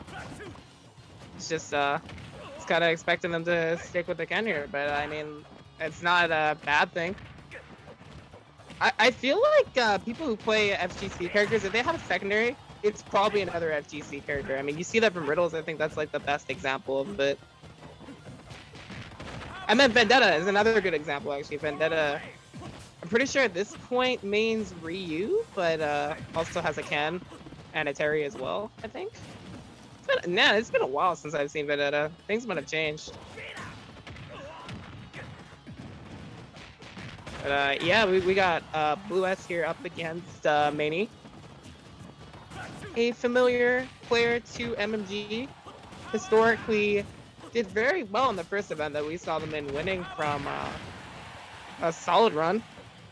And then came out again and still placed very well, placing in the top 8 here. So not a stranger to doing pretty well here. Is currently in losers quarters, looking to move further with their run too. It all depends on how they play against this Terry here. The way I've seen this matchup, I feel like Terry can knock down a lot of walls. It's like, you have to play very carefully and bait out Terry's movement very well. Yo, that exclamation mark. He built an exclamation mark and then got sent away. Funny to see what Steve players will build sometimes.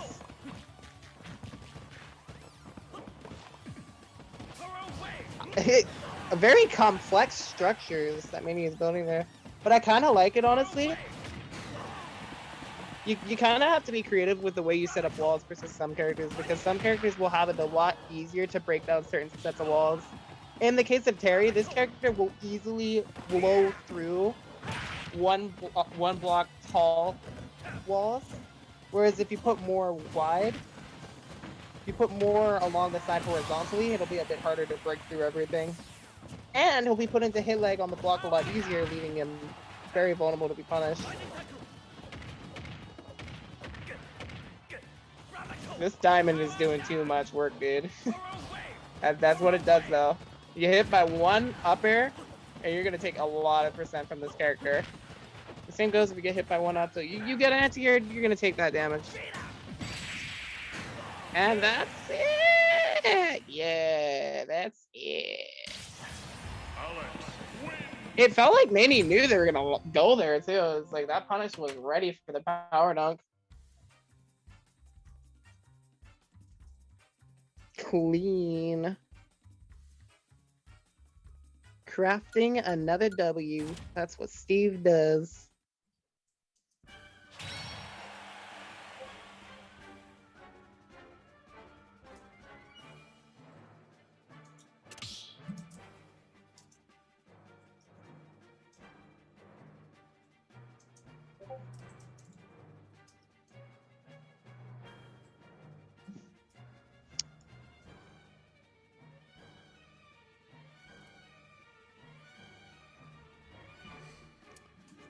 Okay. Let's see if Minnie can do it again.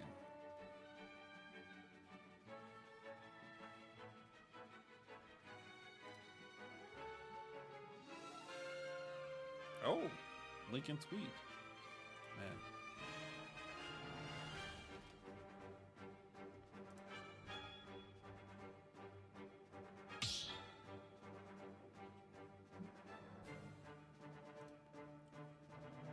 Oh, cool. It does remember my stuff.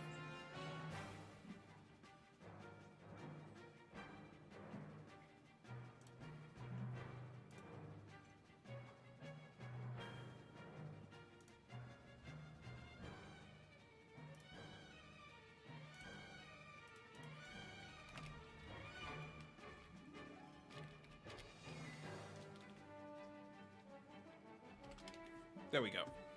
Doing admin stuff. We're headed to Town and City. Still looks like the same characters. We need a hero. Blue changing it up, playing his hero. Oh, that I get it now. Okay. Man, speaking Clearly, of Blue heroes, got some friends. I finished the Dota series on Netflix the other day. What series? Dota. Oh, Yeah. Broke my heart. they came out with like an animation series or something? Oh yeah, it's been out for a while now. It came out around the same. I noticed at least around the same time that Arcane came out. But yeah, Oh. I finished like the first book at first. There's 2 books of it, and I just finished the second book. And I was like, multiple times during the season, I'm just like, well, that's not gonna happen. That's not. Y'all gonna come back and be like, no, just kidding. Sunshines and rainbows. No, it's a little dark. Dota's a little bit darker. They were like, rainbow here. I'm like, really? So we just moving forward? No, they're going now. Okay, how many people are we gonna do that with this season? As many as we want, and you're gonna like it. Oh goodness. Yeah, they hit me with the last one, and I was just like, bro, it's kind of tragic. Before this starts, what is it on? Because I'd actually watch that. It's on Netflix. Okay, I'll check it out. Yeah. Yeah, I heard Netflix as well already. But wow. I really was not expecting Hero here. I wonder what Hero could bring in this massacre, and we'll see it from Blue S. And one thing we did see is that they could actually destroy that wall from a pretty good distance. But it feels like more of a thing is like where the Zap spell will destroy the wall. They're not exactly gonna be able to stop Steve from doing anything after.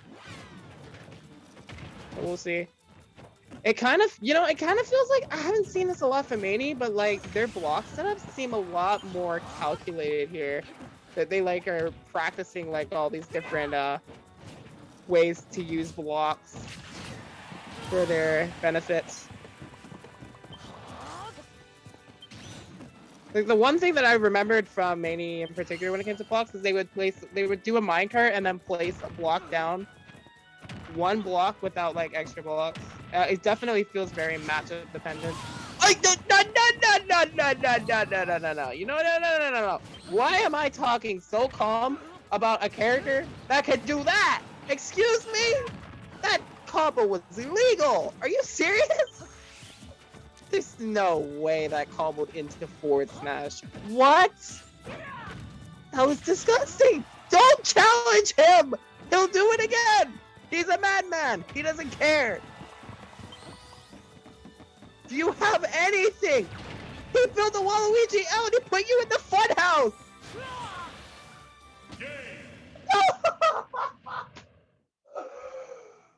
Oh my god.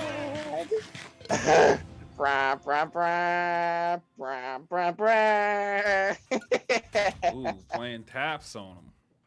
It was Bro, painful. he got wrapped up. Oh my god. What was that game? That was so stupid. That game was called Pain. Sometimes I forget I'm a caster and I gotta express my excitement, my genuine excitement, because that was explosive as heck. What was happening? He was dying. It's like a rainbow of pain. Like a whole new aura. Like a spectrum. What is that called? I forget. It's It's like like- Korgoth. Yeah, Korgoth the Barbarian or something. Yeah. Yeah. That's old school. Old Adult Swim. That's It's gonna be like a rainbow of pain. Rips off his face. You're like, wow. Yeah. The Yeah. gore and that was ridiculous. From his ponytail, I think, too. Yeah. Starts from the back. Just rips the whole thing off. Savage. We do have 19 retweets. Oh, now 20. Let's bring today's prize pool to $20. You gotta do it that way, man. Yeah, you know what you're doing. Well, I'll be right back to refresh myself, but I'm pretty sure I'll be back before the game starts. All right. Oh, I thought you were joking. All right. I need to take a break from you guys. Dude.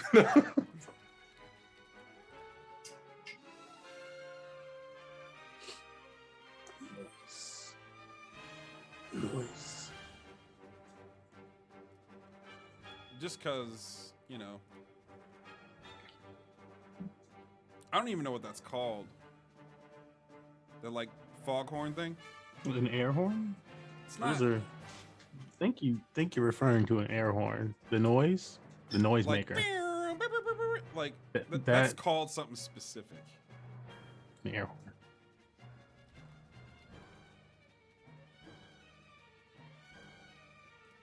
I don't know if I should do this. I'm not doing it. Okay. Yeah, I was gonna play the sound, but I was like, you know, I don't know what's gonna be on the other side of this link. We'll just leave it like this. Yeah, you pushed the button. No, that was not what I wanted. There, you got me. I wanted something too specific, and the internet showed up to play. Congrats. Okay, yeah, let's not do that. Oh, I Internet's gotta give still it a- undefeated. It's still the undefeated champion. Let's get these guys the info they need for today's little situation. Yeah, Little the internet situation. doesn't know how to hold a punch. I'll tell you.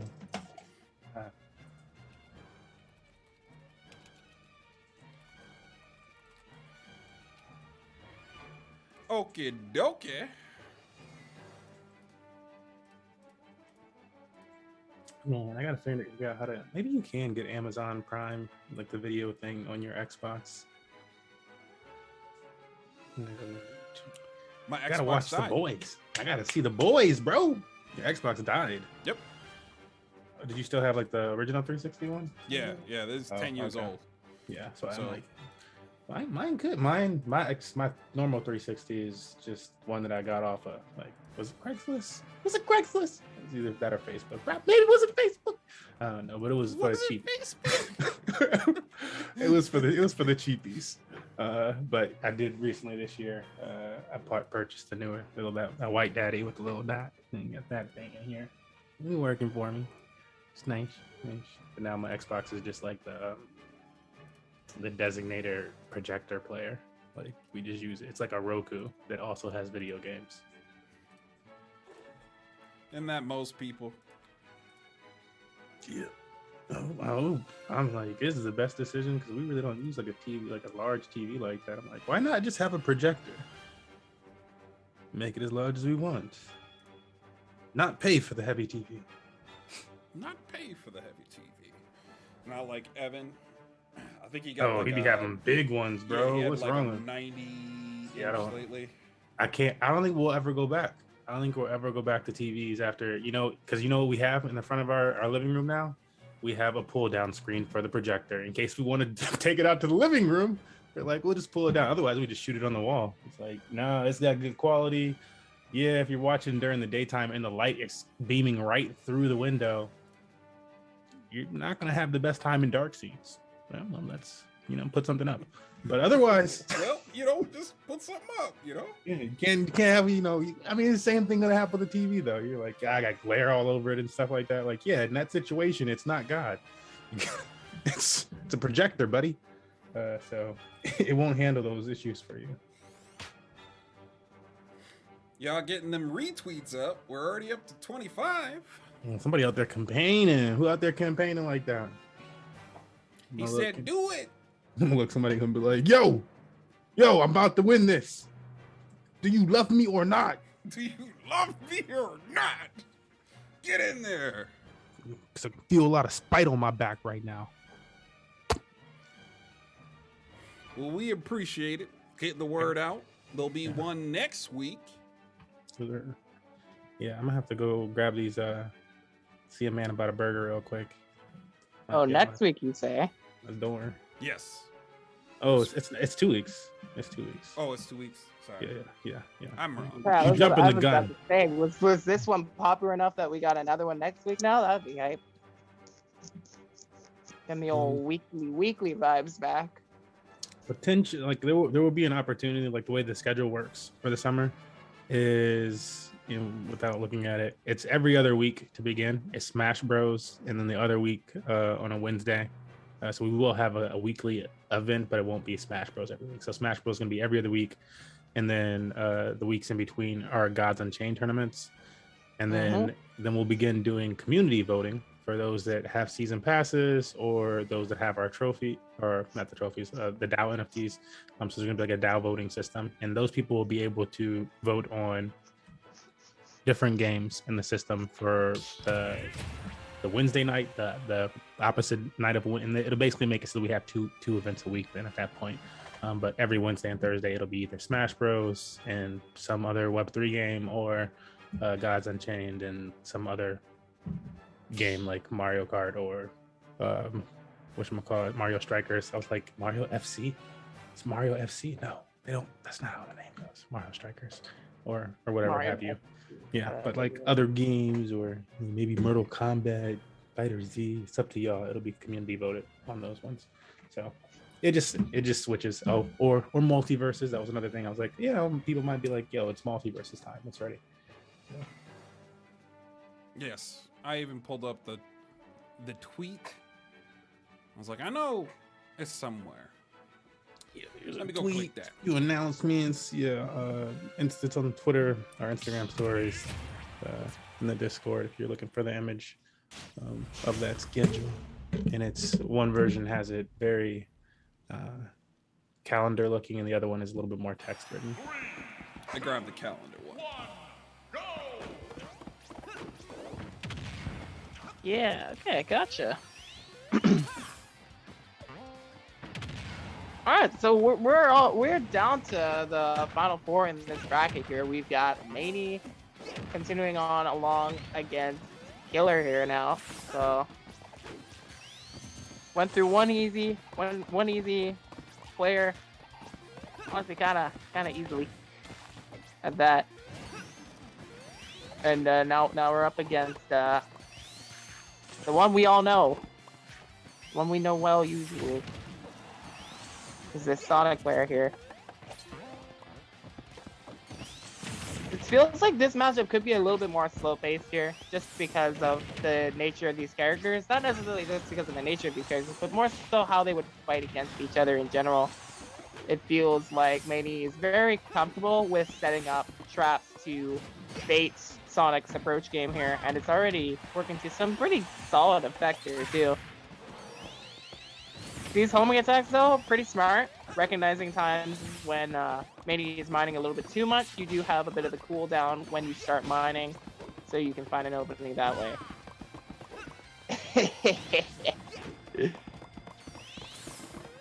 Bro is rebuilding the caves in Minecraft here.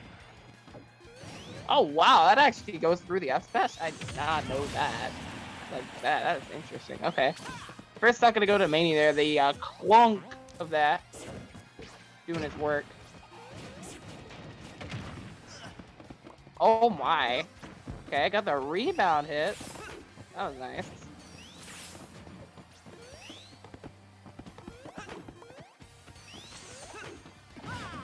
Yo, look at this inventory that Maney has right now. Look at all this iron. This matchup, honestly, like, the longer this matchup goes, the harder this gets for Sonic, honestly. Because if Sonic isn't able to get in, then Steve just gets more and more iron. I think this is more so like a PS2 thing, but like, wow, it kind of looks hard to deal with, because Minecart is a tool that they can use really well to counter Sonic's game style as well. Alright, killing him off there. He's going to lose most of his iron there. He's got a few left. And he's got a kill opportunity. He's going to take that. Are we up tilt out here? Are we grabbing? No, we grabbing. This should be a lot of percent too. Getting grabbed at 0 by Steve is very deadly, as I found firsthand. And oh no, that's a little unfortunate. Yeah, that's the unfortunate Sonic SD there. Where you, the thing with that was that Killer used his double jump and then did his recovery option, but then he did a recovery option you can't double jump out of and mess him up. So that just sucks. But Manny had a pretty nice lead build up there. Otherwise, I don't think we're gonna see PS2 in this matchup again.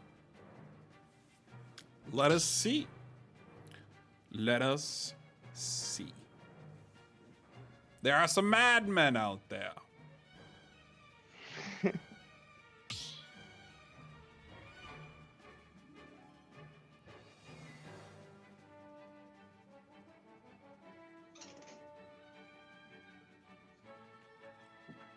Yeah, big fan of Mad Men. Yeah, true. Don Draper for sure. I haven't seen any of those. Well, only no Mad Men for you. You should watch. Pretty good show. Might like it. Might be up your alley.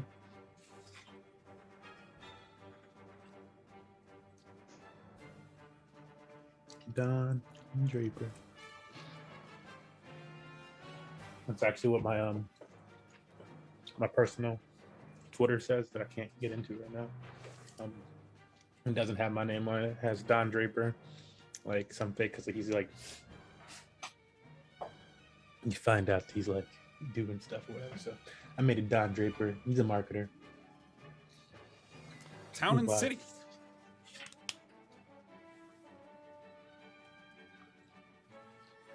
He says, you won't get me like that again, sir. Yeah, I heard dude's kind of crazy. A little bit of a narcissist. And... yeah, I'm like, I don't know if it's crazy. He's like a narcissist a little bit. You know what I'm saying? He's got a little, but it's very witty. The entire thing is just really witty. And a lot of good stars came out of there. I forget her name because that old girl from Handmaid's Tale came from that.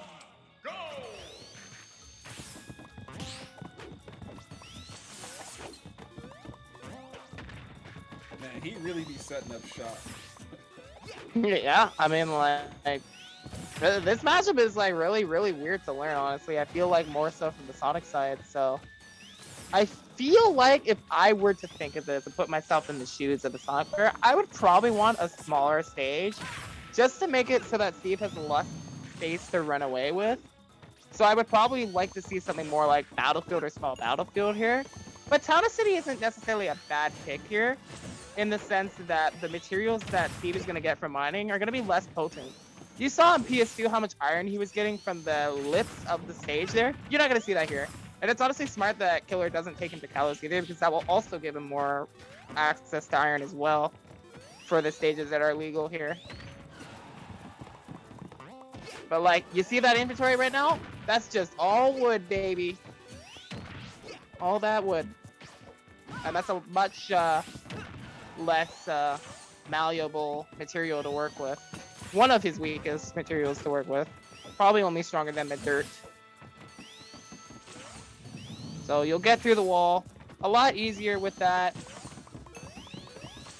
Otherwise, yeah. See, the problem here, though, is that the pace that we're playing here is allowing him to get diamond on the first stock.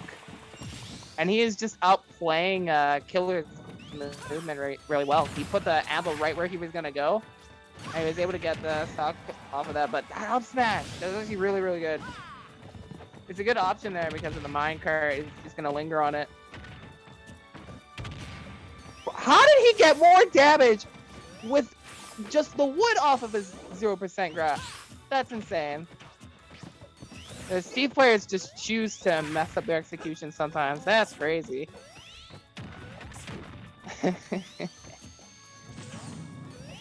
No, like seriously, I feel like if Steve players like get really used to it, we're gonna be seeing 0 to deaths off of Rise from this character. This character is gonna be craft a win, build a whatever Luigi. Oh, we don't want this character to have Luigi combos, bro. But the Steve mains are gonna find a way. Build a block. That's the one. This character is literally called a build a block character, and it makes so much sense.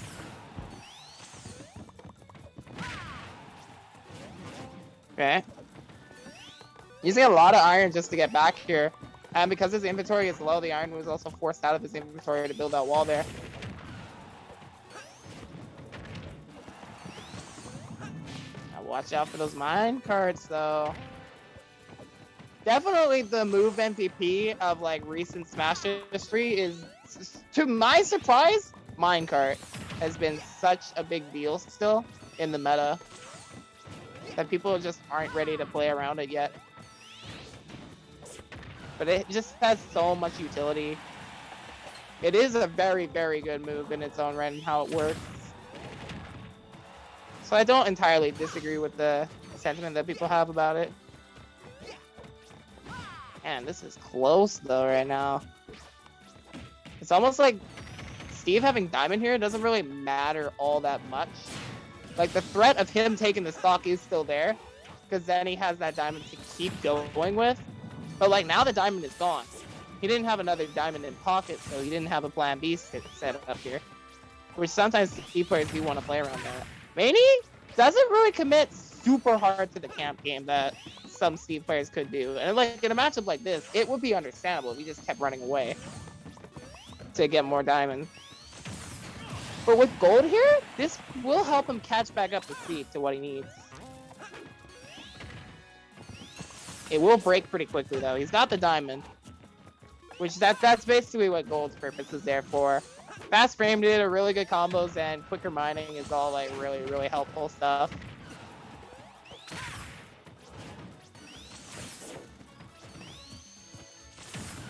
It's even game now with the Diamond again in play. If as long as Killer plays it around like that that last stock and doesn't really give it too much respect, this should be okay. They just gotta be really careful at the same time, because the mine cart is the ride or die situation there. If you get stuck in that, you're right, and you gotta react quick to the situation. And in some cases, there's just no way you're getting out of that. So caught him stumbling there, and that was set up to the finisher.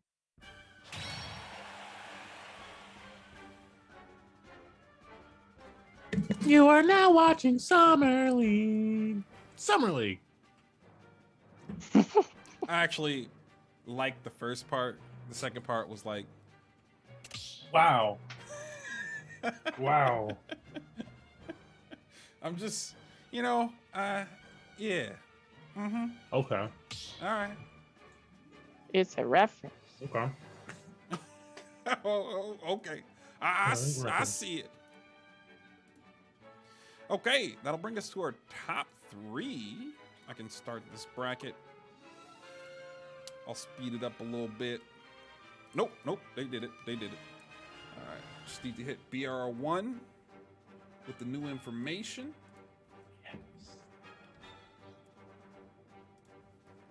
Speak to him.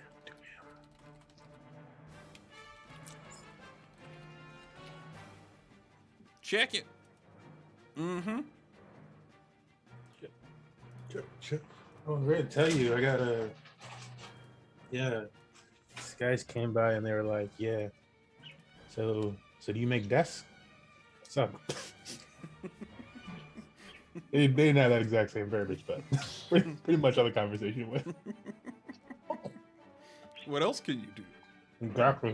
What else can you do? Can you do something like this? Actually, yeah, I can do that. Yeah. Yeah. Just come work for me. Smurfs are mine.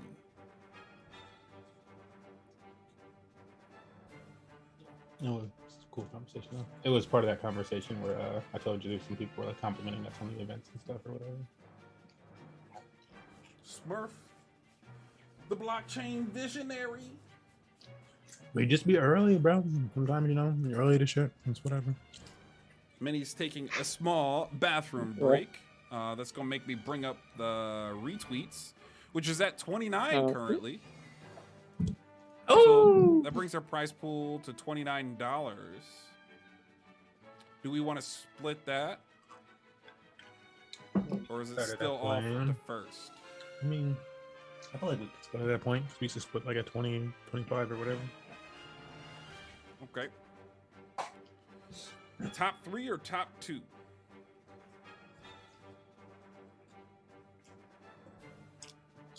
We're doing it live, y'all.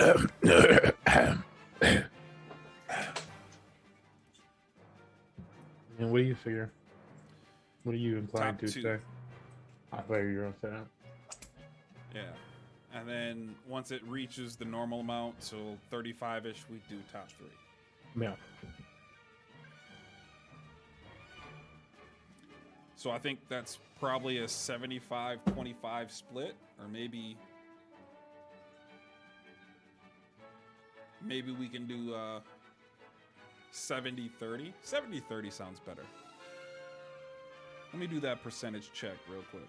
29 times 0.7 means first gets 20 and second would get 10. Yeah. I like that. That feels good. Glad the mathematics worked out to that, because I was like, yeah, in this situation, you should probably just round to 2010. Get into like a, all right, you're getting to 16 and you're gonna take like, wait, what? It would probably be like 19 or something, 19 or 22 or something. It'd be weird though. Yeah, we're on the same page, man. Great.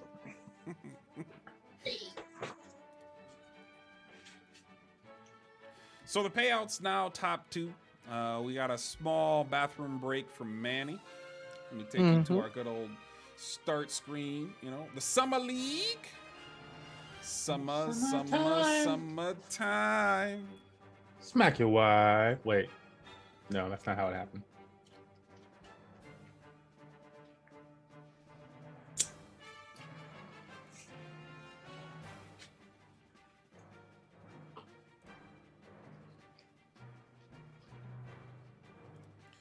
Back to our Twitter.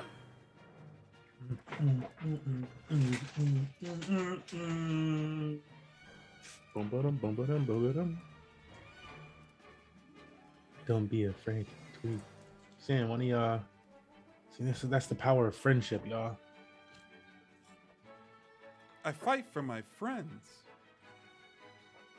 Fight for my friends, though. I do.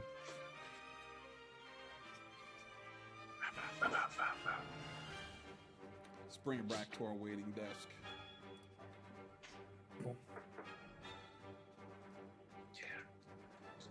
Gotta show off the cool graphics, you know what I mean? Yeah, dog. Yeah, somebody complimented me on that today, that transition. It's a gangster transition, man. He said, hold up. That was kind of fancy. I was like, oh, yeah, I was trying to. Learning some new.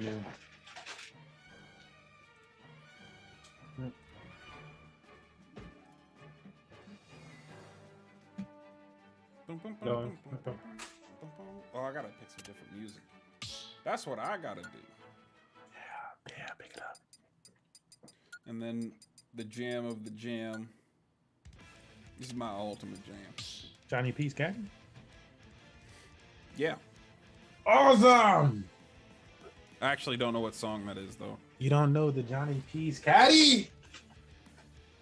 I think I posted in our Discord recently, actually, on some random. I think I put it in like general, but right now that's probably a little bit back. But it's J. Cole and Benny the Butcher. Alone. The beat alone go hard. The beat go hard. Both of their verses go hard. J. Cole got a monstrous verse. Yeah, if you haven't heard that Johnny P's and you supposed to be a J. Cole fan. I am a J. Cole fan. Oh no, man. Lately, the world's just been in a weird place. Not for Cole. Cole been he's been digesting it. Spit it back out. That cold world, he applying pressure. Cold world.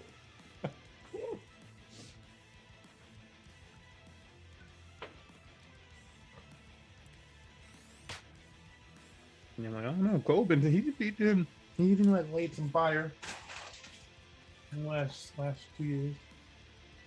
He done lit the place up. Snake versus Scuba Steve. Scuba Steve. Yeah. I gotta be different too. Smurf has his own way of being weird. I mean, I just gotta admit we some weird dudes, man. just be myself, bro. I just it is weird. So Yeah. it's like, yeah, I think- both be true. Man, last time I was talking to this dude, and he's like, yeah, don't be afraid to, just be yourself. And love. I'm like, yeah, I'm kind of unapologetically me. So I think he wanted like more of a reaction. It was kind of like I always have to tell people this around Christmas time and stuff for gift giving. Where I'm like, yeah, so I'm a hard nut to crack. So like, if I'm not like jumping up and down because you gave me the gift, that doesn't mean I didn't enjoy the gift or that I don't appreciate it and that I'm not planning on things to do with it right now. But the excitement and the level that it leaves my body, it's like a trickle. It's like a slow burn. Slow burn, yeah, it's hard, and I don't like to force it. I don't force it. I'm like, if it erupts, it erupts. Otherwise, I'd be enjoying life in a very chill mode. Yeah, respect that. I personally am a pretty emotional person, so I just really like to get excited when I get excited. It's nice to express that, See, Yeah. Mine are always, So we got this match here. just has to come naturally. Oh. No, share yourself. Yeah.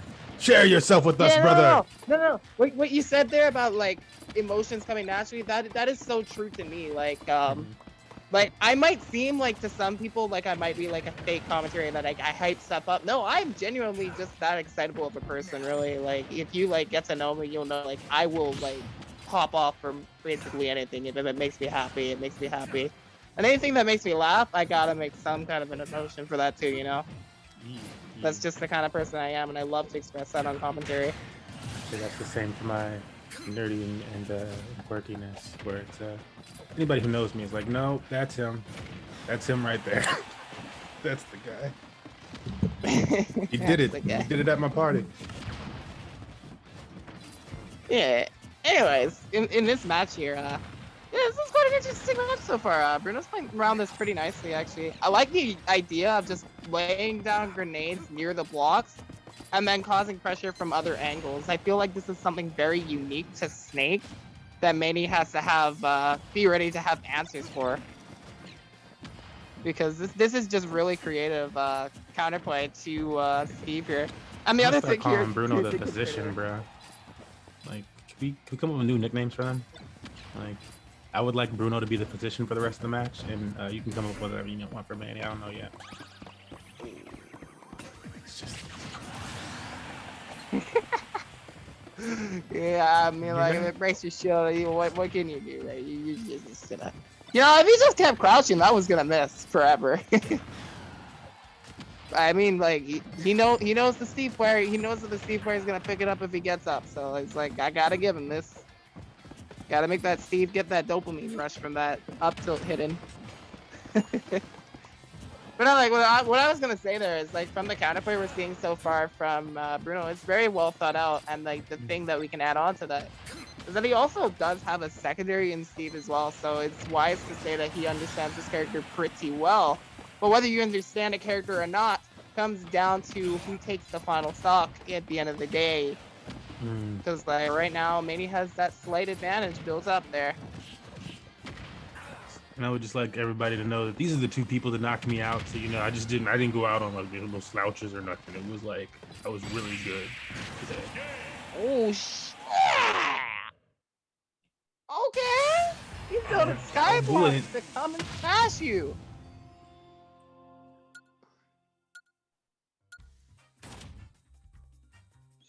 Sheesh. Friends call me Alex. Sheesh. He knew exactly where Bruno was gonna go too. He swung that F smash true. We don't talk about Bruno. Oh my lord! I know, I hate it. I feel for him with you doing that.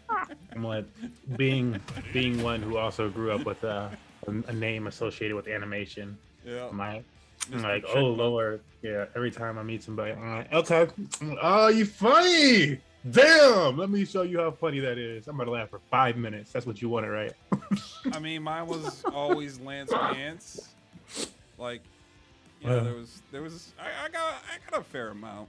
I don't even remember though, because you kind of just blank stare at people. Yeah, I've heard that before. Mhm. Yeah. Just Yep. laugh Not the first time. It's like, wow, people really do struggle to be creative. Yeah, oftentimes with me, it would just start like a crack session or something. It'd be like, he gonna warm him! Yeah. Oh, my bad. Is he still circle? There's still somewhere.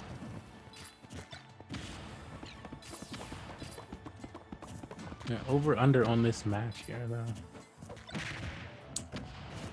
Yeah, over under is definitely how I would also describe Bruno around this these blocks that Manny is putting down. So he really has a lot of control over how he can break them down.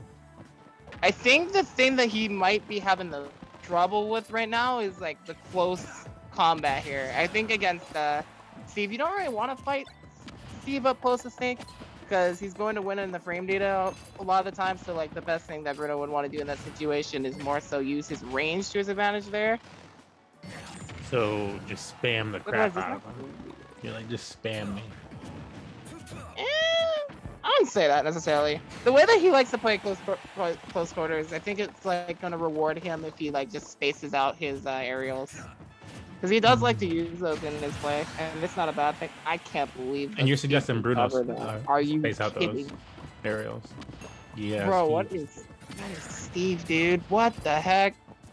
So like he sees that he's gonna roll away from the anvil and he can still hit a backer before he can put up shield. Is that what I just saw? That just doesn't feel fair. Just does not feel fair. He's literally in disadvantage putting that anvil down too. And that situation is more in his favor than it is for Snake. It doesn't make sense. Way to use up that shield of his there, though. I missed. But in any case, if I sound like I'm complaining about Steve, I'm not really complaining about Steve. I don't have to fight him. Y'all have to fight him. Yeah, Rainbow don't complain about Steve. I do. You know what? That's valid. That's absolutely valid. Yeah. Yeah.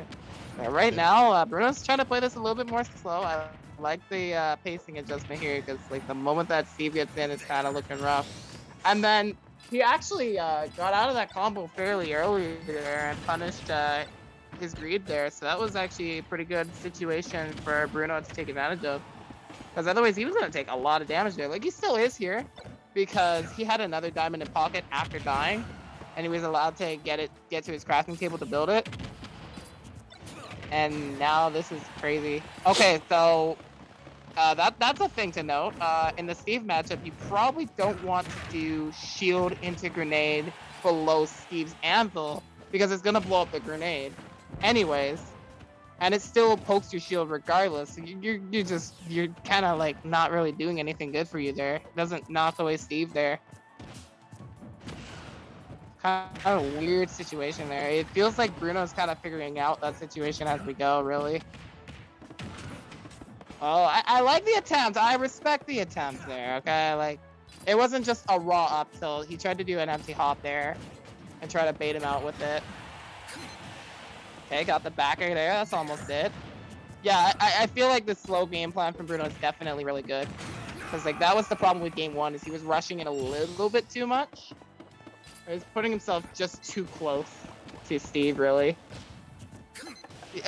Nikita is just, yeah, that's not the answer, but it's an attempt that I can respect regardless.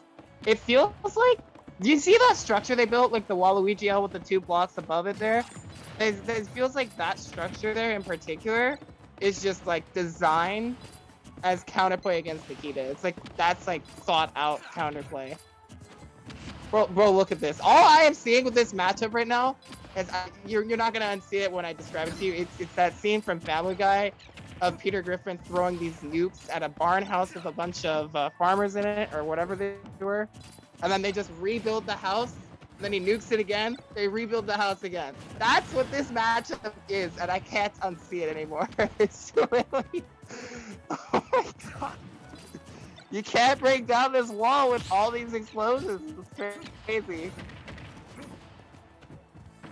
This character is built different.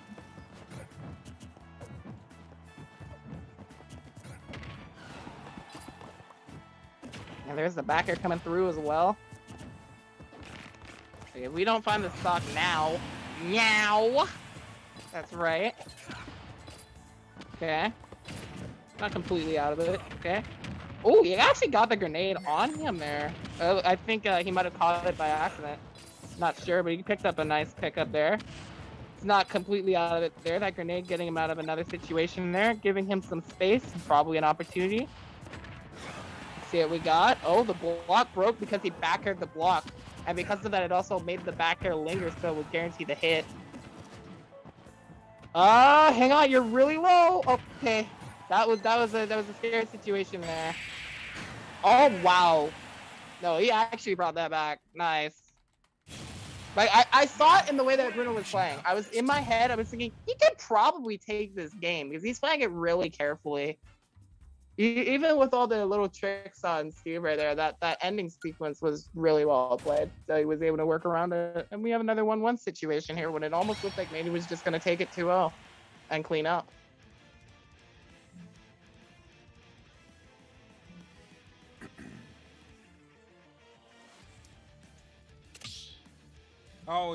Whenever I watch Steve, I'm always like trying to get in the head of somebody, and it's always like, "Are you annoyed yet?"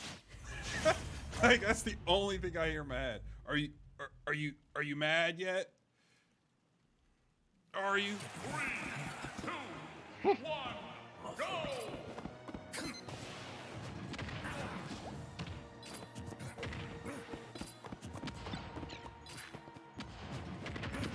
Alright, but this game 3 here,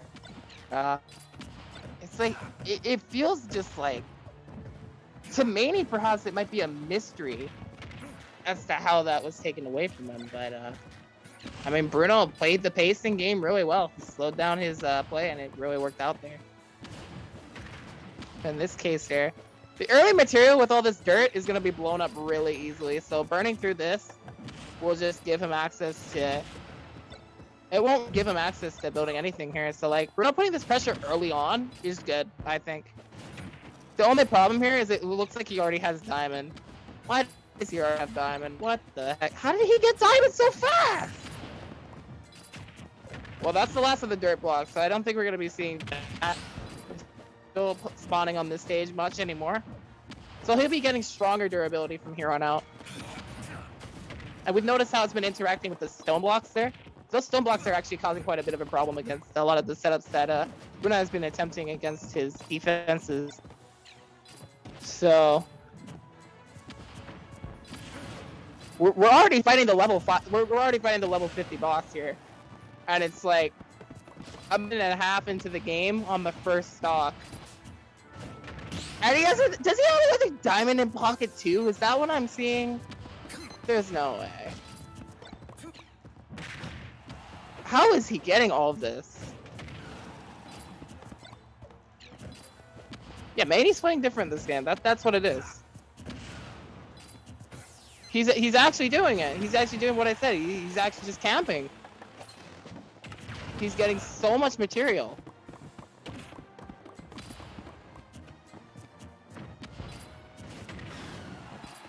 Just building it all up. All that stone, man. That's gonna do so much work. And he's not using it right away either. But Bruno's still playing the pace really, really well here. Hasn't lost a stock yet, but that situation is going to be hard to get away from. The minecart just chases after that roll from the anvil. We saw that game 1. You really can't just get away from that situation for free. Which seems a bit weird, honestly, because you should be able to just reset position with a roll normally, but no. Oh, good snipe there. The grenade clashing with that minecart. That was pretty good. That was pretty good. Wow. Wow, dude. And Anvil is so ridiculous for ledge trapping too, because it body blocks you when you get up too. So that smash, it's like basically making it harder for them to get away after they get up.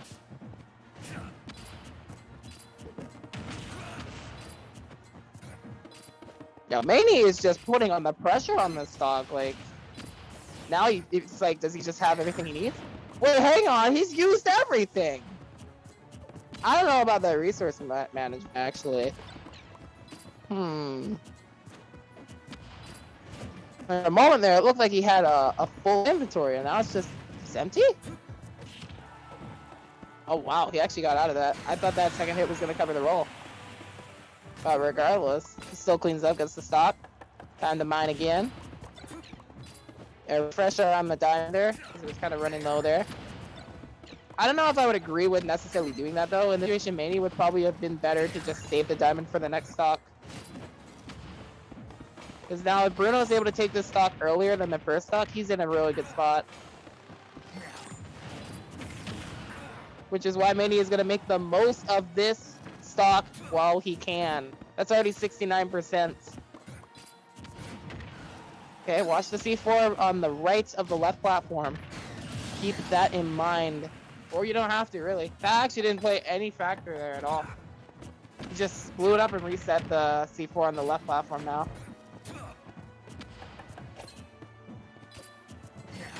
That was a really good call on the roll, too. Like I said, Bruno could get that stock earlier than the first stock. He'd definitely be a bit more in it. Is he in it enough to take the game, though? He's in a similar situation to game 2 here. He's around 100% here. He's fighting against Steve with the diamond material. Got the F tilt. Oh, this might be it. Okay, no. There's a lot of weaving. You gotta watch for the weaving, dude. Oh my god. A little bit too commitment happy on that edge guard attempt there. Going for the down smash there after he got up was very risky. I think he would have been better off if he like, you know, one move I didn't see Bruno at all. That's it. I'm actually kind of surprised about it. Is I'm not seeing down tilt coming out. I feel like Snake down tilt would be really, really good for him in situations like that. But there's a bit more of a risky option there, and it did not work. You literally, like, the thing with Steve and Shield with Diamond, if you commit like that, you know he's gonna S smash. That's something you just gotta keep in mind, really, when you do stuff like that.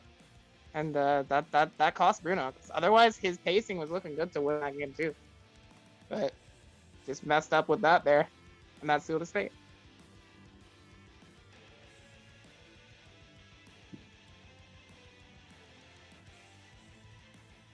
Steve making it to the end. Let's take a look. I'm gonna go back in the past. Who put Manny down? That was, if I remember correctly, past the mic, who ended up placing 7th place with Mega Man. Ah, yeah. I can see how that could be a possible hard matchup for Steve.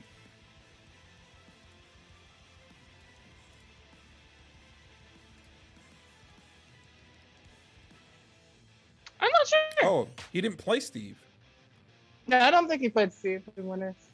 So remember, like, the second time he came out, he played Joker in some of his sets? Yeah. Maybe he's, like, experimenting in winners. Can't see So what when he you played said- before, but it looks like Simon, maybe? Is that Simon? The other one's obviously Challenge. Is where that information. They're actually an had icon? transferred. Well, not in You said Challenge. Well, yeah, in Smash GG, that first match. I didn't actually see a character in that first match, I'll be real. Okay, I might show it now. Hang on. All right, it begins. Samus versus the Scuba Steve, starting at PS2. Let's skip this wrong one. brother. 3, 2, 1. Yeah, I legit have no idea who you played in winners. I mean, the Steve do the work.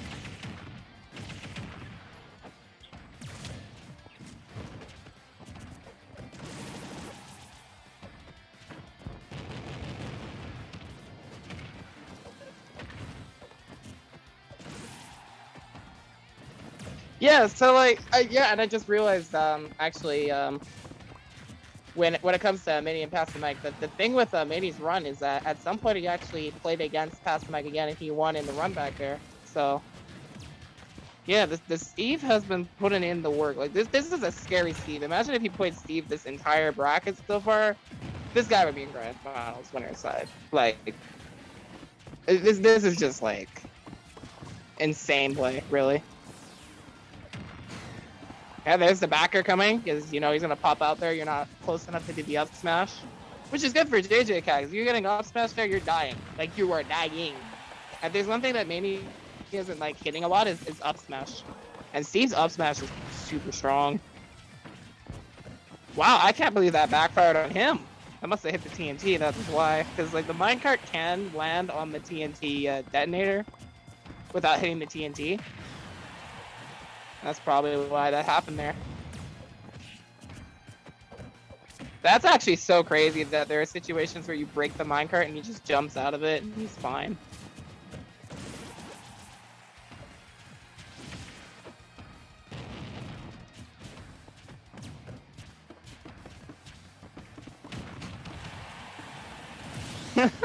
Wow! Okay! Boom, boom, boom, boom. A little pinball machine action there.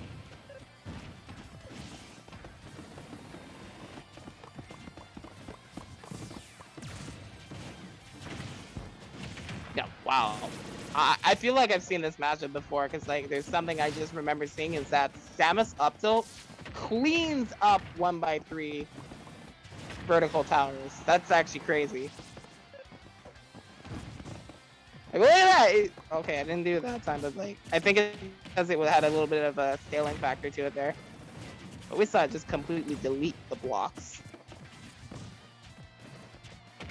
Yeah, it's not gonna do it the first time then. I'm not sure. I'm gonna have to keep in mind on that. I'm gonna retain my info until I see it for sure.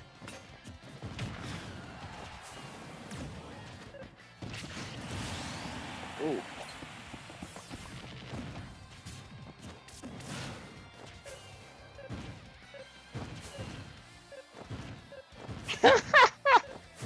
Oh my god.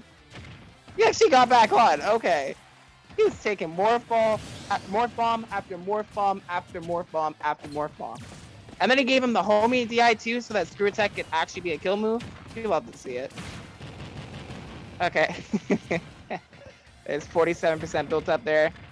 Yeah, you're not gonna land on there so easily against Steve, who's just flashing that up tilt there.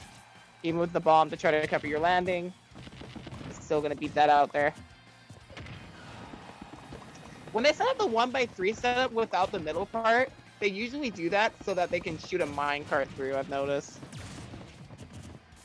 And it's also like you don't necessarily need that second block there all the time, so it's really good efficient use of blocks.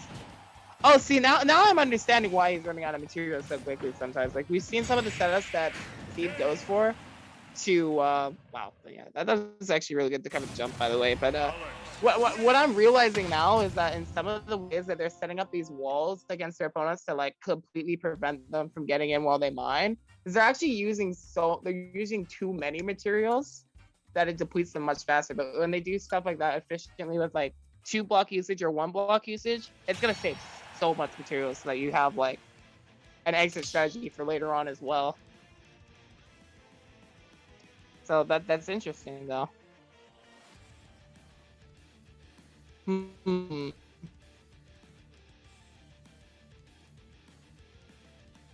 Let us see how this turns out. Will we get our run back? Yes. Will the reset happen back at PS2? No joke, no time. Time to get it.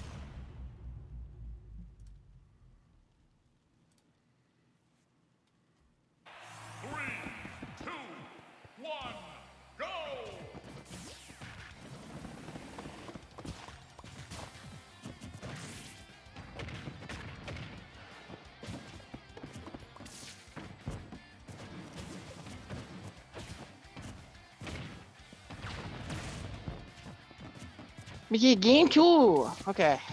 Just needed a little moment to breathe there. I forgot multi-hits work like that. He went high from that. He wasn't gonna die to it, but that looked funny, you know?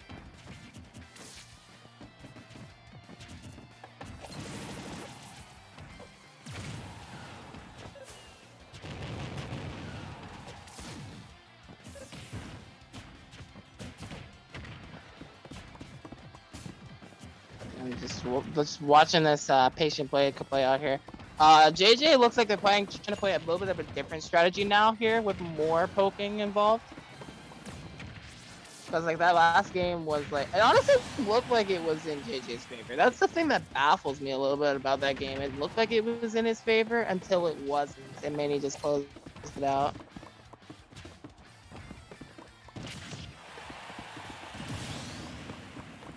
So, oh, okay. I think they might have shifted into the blast on there. A little bit of a hurtbox shift that happens. Okay. And that just confirms it there. It's not one up tilt that beats the block. He came down fresh, and it didn't work like that. I like the low angled up tilt because just a little bit of steep counterplay to keep in mind. If you're struggling to get through blocks, if you want to get past the blocks, one thing that you can do is just destroy the bottom block, and you can run underneath the block that would be a bit normally. And you'll be completely fine. It doesn't matter how big your character is either. You will just run underneath it, and it's fine. And that's also good, because if the Steve is mining in that situation, you have a free whip, basically. So do keep that in mind.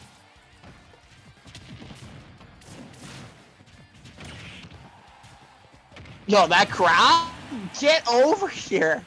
He just straight grabbed him off of her. I've legit never seen someone get grabbed out of mine before. But it just seems so, like, intuitive and smart. Because that move beats your shield. That move will sometimes super armor moves. It depends on how strong your move is. Hell. That was a good spike.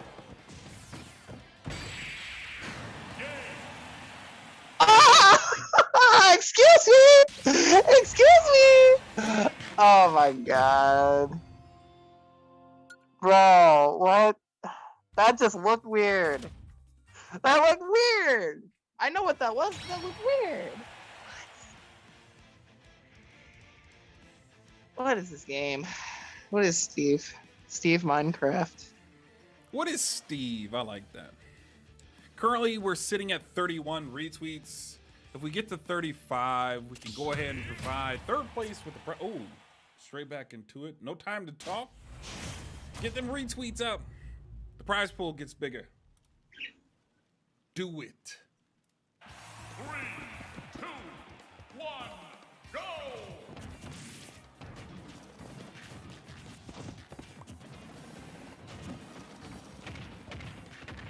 Yeah, okay. I think I'm just seeing so many Steve moments happen on screen where I'm just like, my brain is starting to like, I can't capitalize, I can't comprehend it. My brain is just too small for Steve. This character is crazy, like actually. Because the way that looked, it looked like there was like a body block, hurtbox shift situation where that back air was a lot easier to land, and then when it hit, it traded with screw attack, so that had Steve in like a super blank idle animation, but it looked so funny in the kill screen. It's like, just, you didn't die to Steve doing a move, you died to Steve. That's just crazy to me. Hey. Yo, JJ, you gonna be alright? You gonna be alright, JJ? You'll be perfectly fine.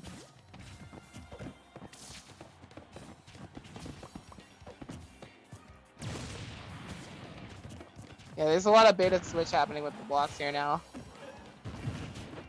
Let's see what's happening. I can't believe that down smash missed, actually. I felt like that was perfectly set up for a down smash to connect off of the Marth palm. But I guess not.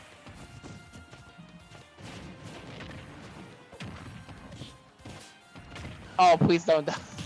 Bro, if they died off the Ricochet minecart setup, that would be ridiculous. It's silly.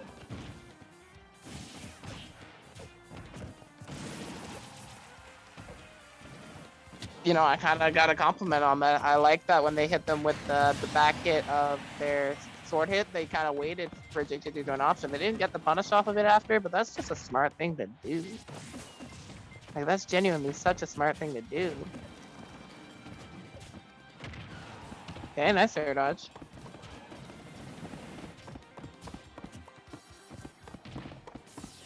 L.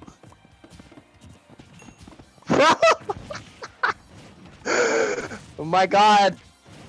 It's the pilgrims building the wall again, dude. Oh no! You know, all those times that Mini has been like running after their minecart to try to get that up smash and they just have to sell up the backer every time. If they have a block where the minecart's gonna go and it bounces off of it, there you go. There's your up smash. You don't have to worry about that now. And Mania is one stock away from resetting this bracket at this point here. And you got the jab there. Oh, you tried to get that. I think he tried to get the upper or block upper set up, but he didn't place the blocker or block first. So he messed up on the follow up. But that's like even like suboptimal steep combos are still really good. That was a very suboptimal steep recovery there, though. Gonna have to see if it see how much that matters, though.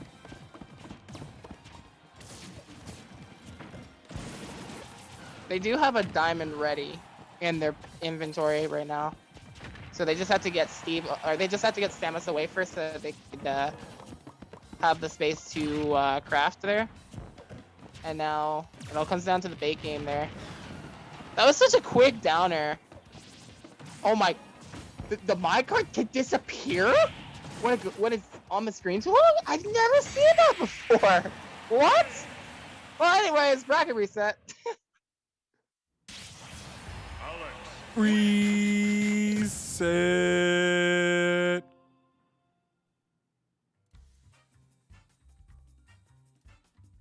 Wouldn't be the same if I didn't do it that way.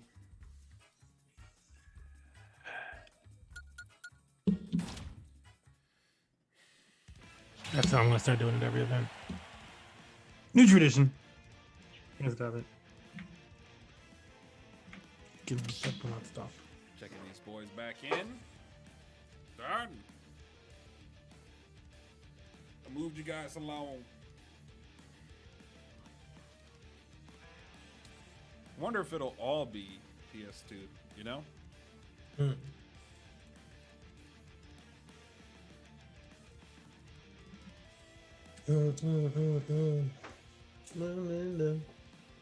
Currently sitting at 32 retweets, which makes today's prize pool $32. Hey. Yes, sir. Yes, sir. WTO.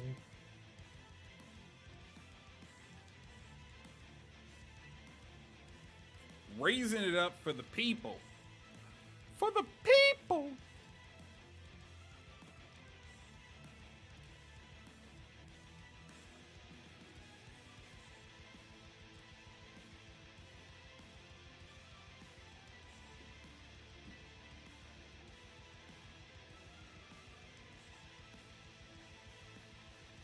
Yeah, I don't think we're going to see anything else. I think we're going to see more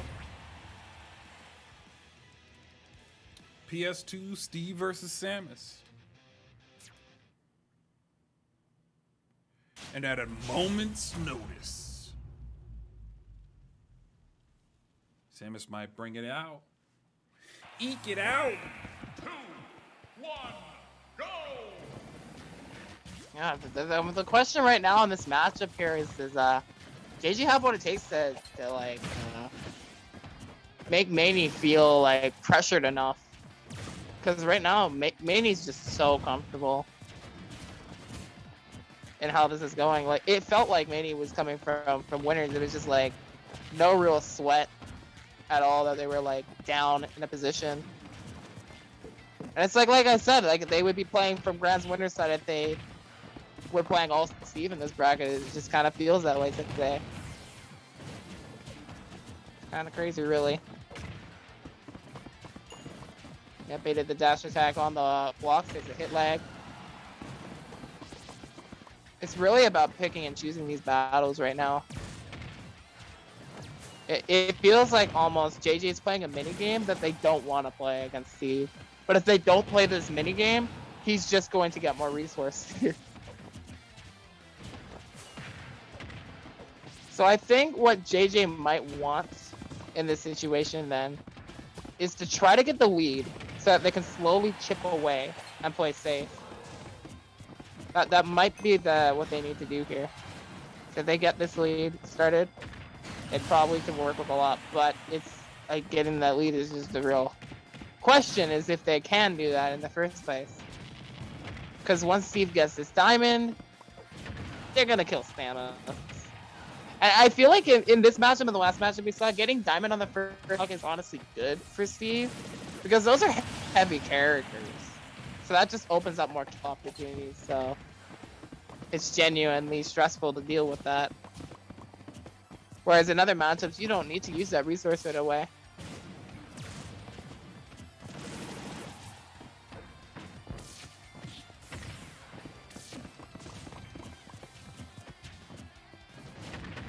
Yeah. Just walking back, puts that one block. That's something I remember. Oh.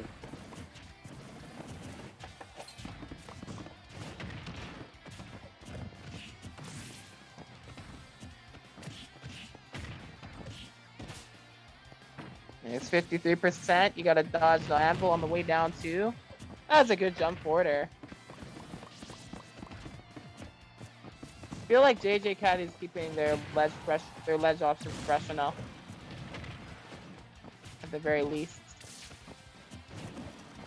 They're just really struggling to avoid these situations right now where Manny is getting these combos started, and like the kill setup is just like, again, you gotta watch for that minecart, but it's like the real question of if he's gonna jump and do it and cover your jump, or if he's gonna stay on the ground, because like you'll want to ideally react to minecart and jump around it, or shield and roll away, or not roll away. Oh my god. You know what? I don't even know what you do versus that. To be real with you, minecart is a bizarre tool. Too strong. It's like It's good very in every tool. situation. I mean, Yeah, I know that's not honestly. entirely true. It just, you know, it most situations, it's like safe. I'm like, ugh. I didn't think that at first when the character was out, but like more recently I've seen these interactions where Steve players are using the minecart so that the minecart gets hit on purpose, so that they can pop out of the minecart and punish you for doing the right option. Literally, there was a situation where I was playing against a Steve player in friendlies, and I did that. I broke the minecart in a way that I thought was relatively safe. And then what they did is they just reacted and dropped an anvil and killed me for doing it. I was just like, what the fuck? It's like, are you kidding me? And this is why I play Mario Kart competitively now. I don't get any more of this BS. I just get a whole farm of Waluigi's to play against instead. It's a different ballpark, and I quite like it more.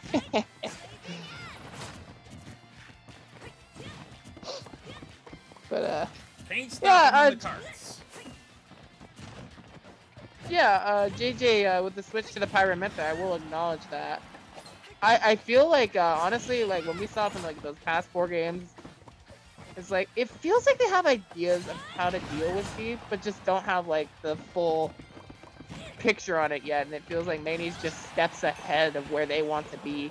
And this switch to Pyro Method kind of makes sense in the sense that they're like, the Samus isn't really working here, so we'll just try another character.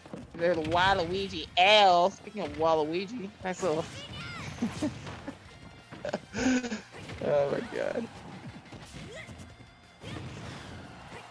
Nice back air there. The one thing here for JJ Cat though that's a little surprising to me is that they're just sticking Pyra. It feels like at this point then, is their mentality just like done? Are they just going solo Pyra to try to Wi-Fi them, or are they going solo Pyra because they're just like, I'll play the rest of the set out, but I really don't know what to do. I'm just gonna like just gonna play the character that I like playing. So that's what it kind of feels like. That's just a rough situation. That's nice. Pyro forwarder, regardless of their pick or not, Pyro forwarder will be a fantastic answer against Steve in minecart because it will always hit his head because of how big the forwarder is. If it hits minecart, it's going to hit his head. So that should work very well. I would say this matchup is a lot more favored to Pyromancer for sure as well. But I mean, like the thing with that is it's weighted to Pyro and Mithra. So like, you need to be able to use Mithra's mobility in this matchup a lot to bait out Steve here. But Pyro here, I mean, they're kind of like struggling with similar issues to the Samus here, where they're just like too slow to get in and break down the wall quick enough. Like they have the power to break down the wall, but it's more of a minigame that you're being baited into at this point. I mean, he's been doing that setup a lot tonight. I'm calling that the funhouse, by the way. I just said that on a whim in an earlier moment, but that's the funhouse. That's what that ledge trap setup is. And he's been going for that. Not like fully executing it perfectly with the minecart being sent in there to cover options, but almost getting it right. I like the experimentation of that. That setup is like really hard to understand.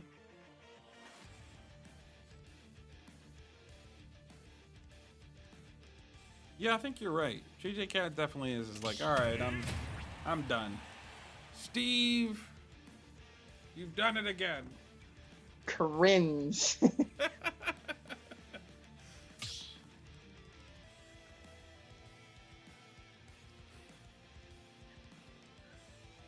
Oh no, JJ Cat's going back to Samus.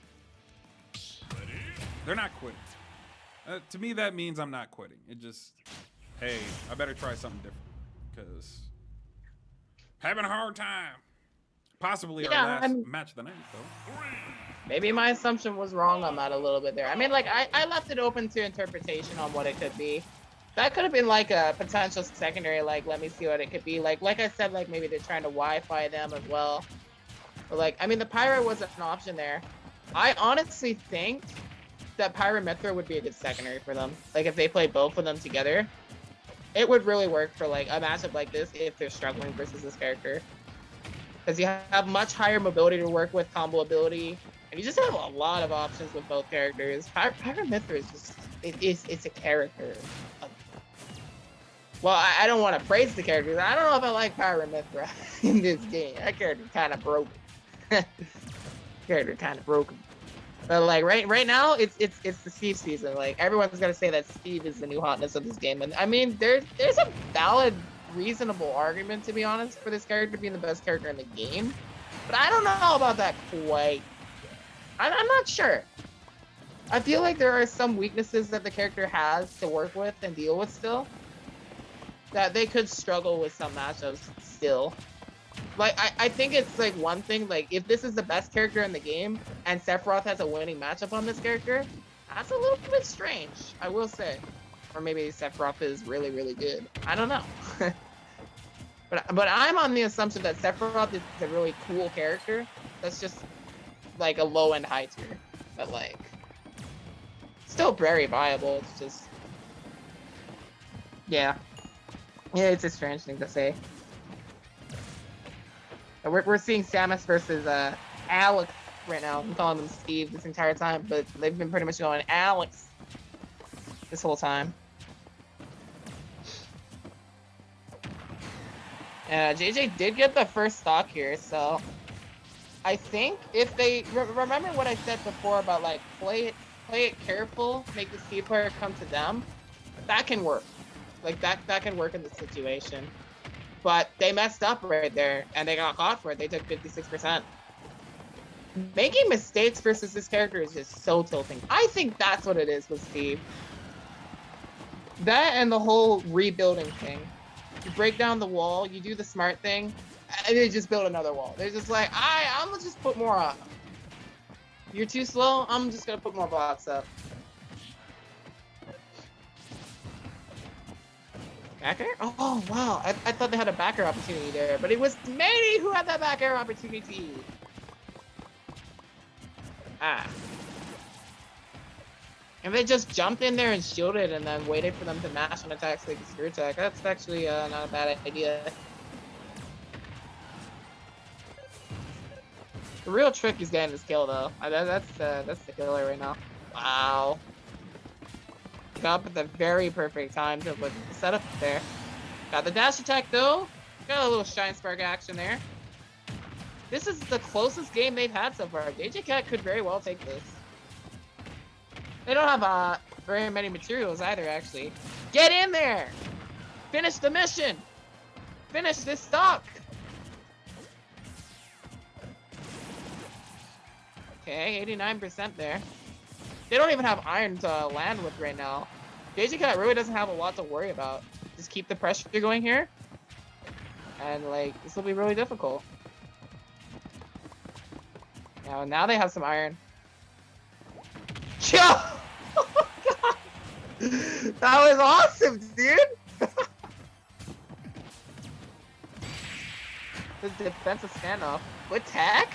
Hold on! JJ? No! No! No!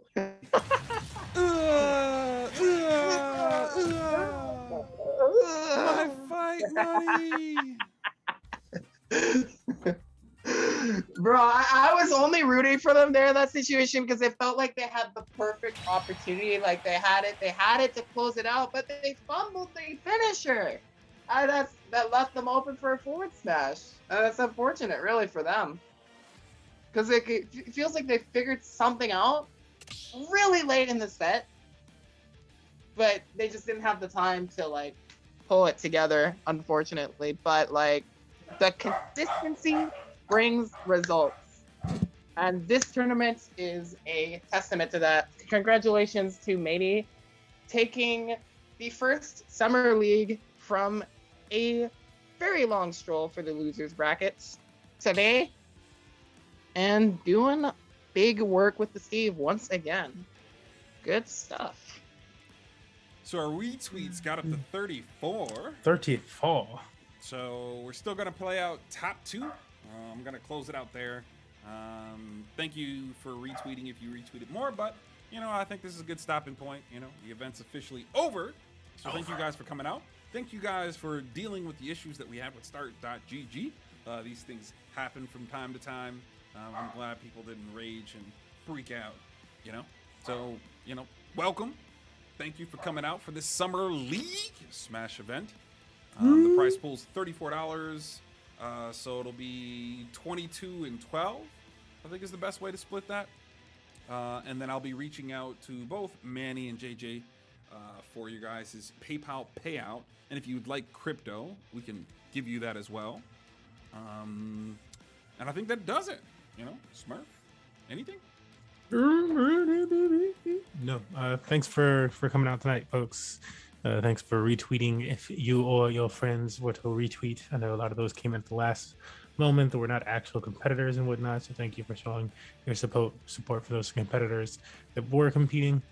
Yeah, and we got a lot more stuff planned for this summer. So please stay tuned to our Discord announcements and our social media posts. Discord is the main place to be to get all that information before we put it anywhere else. That's really our hub. So don't be afraid to join in there. You know, like if you want to mute it, go ahead and mute it. And just check every so often because we got some cool stuff coming down the pipeline, as I was saying. But yeah, that's it for me. Thanks for coming out.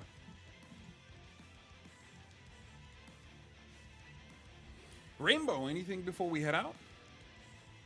I'll be honest, I'm kind of drained and exhausted and looking forward to my dinner, but it was very fun being here today. Stay tuned for the next Summer League, though, and also stay tuned to other events as well on the MMG schedule. Like they said, they have plans for community-voted events as well as Gods and Chain tournaments as well to look forward to. If you're looking to find me at all, if you have any feedback or anything to say, you can find me on Twitter at the Rainbow Star.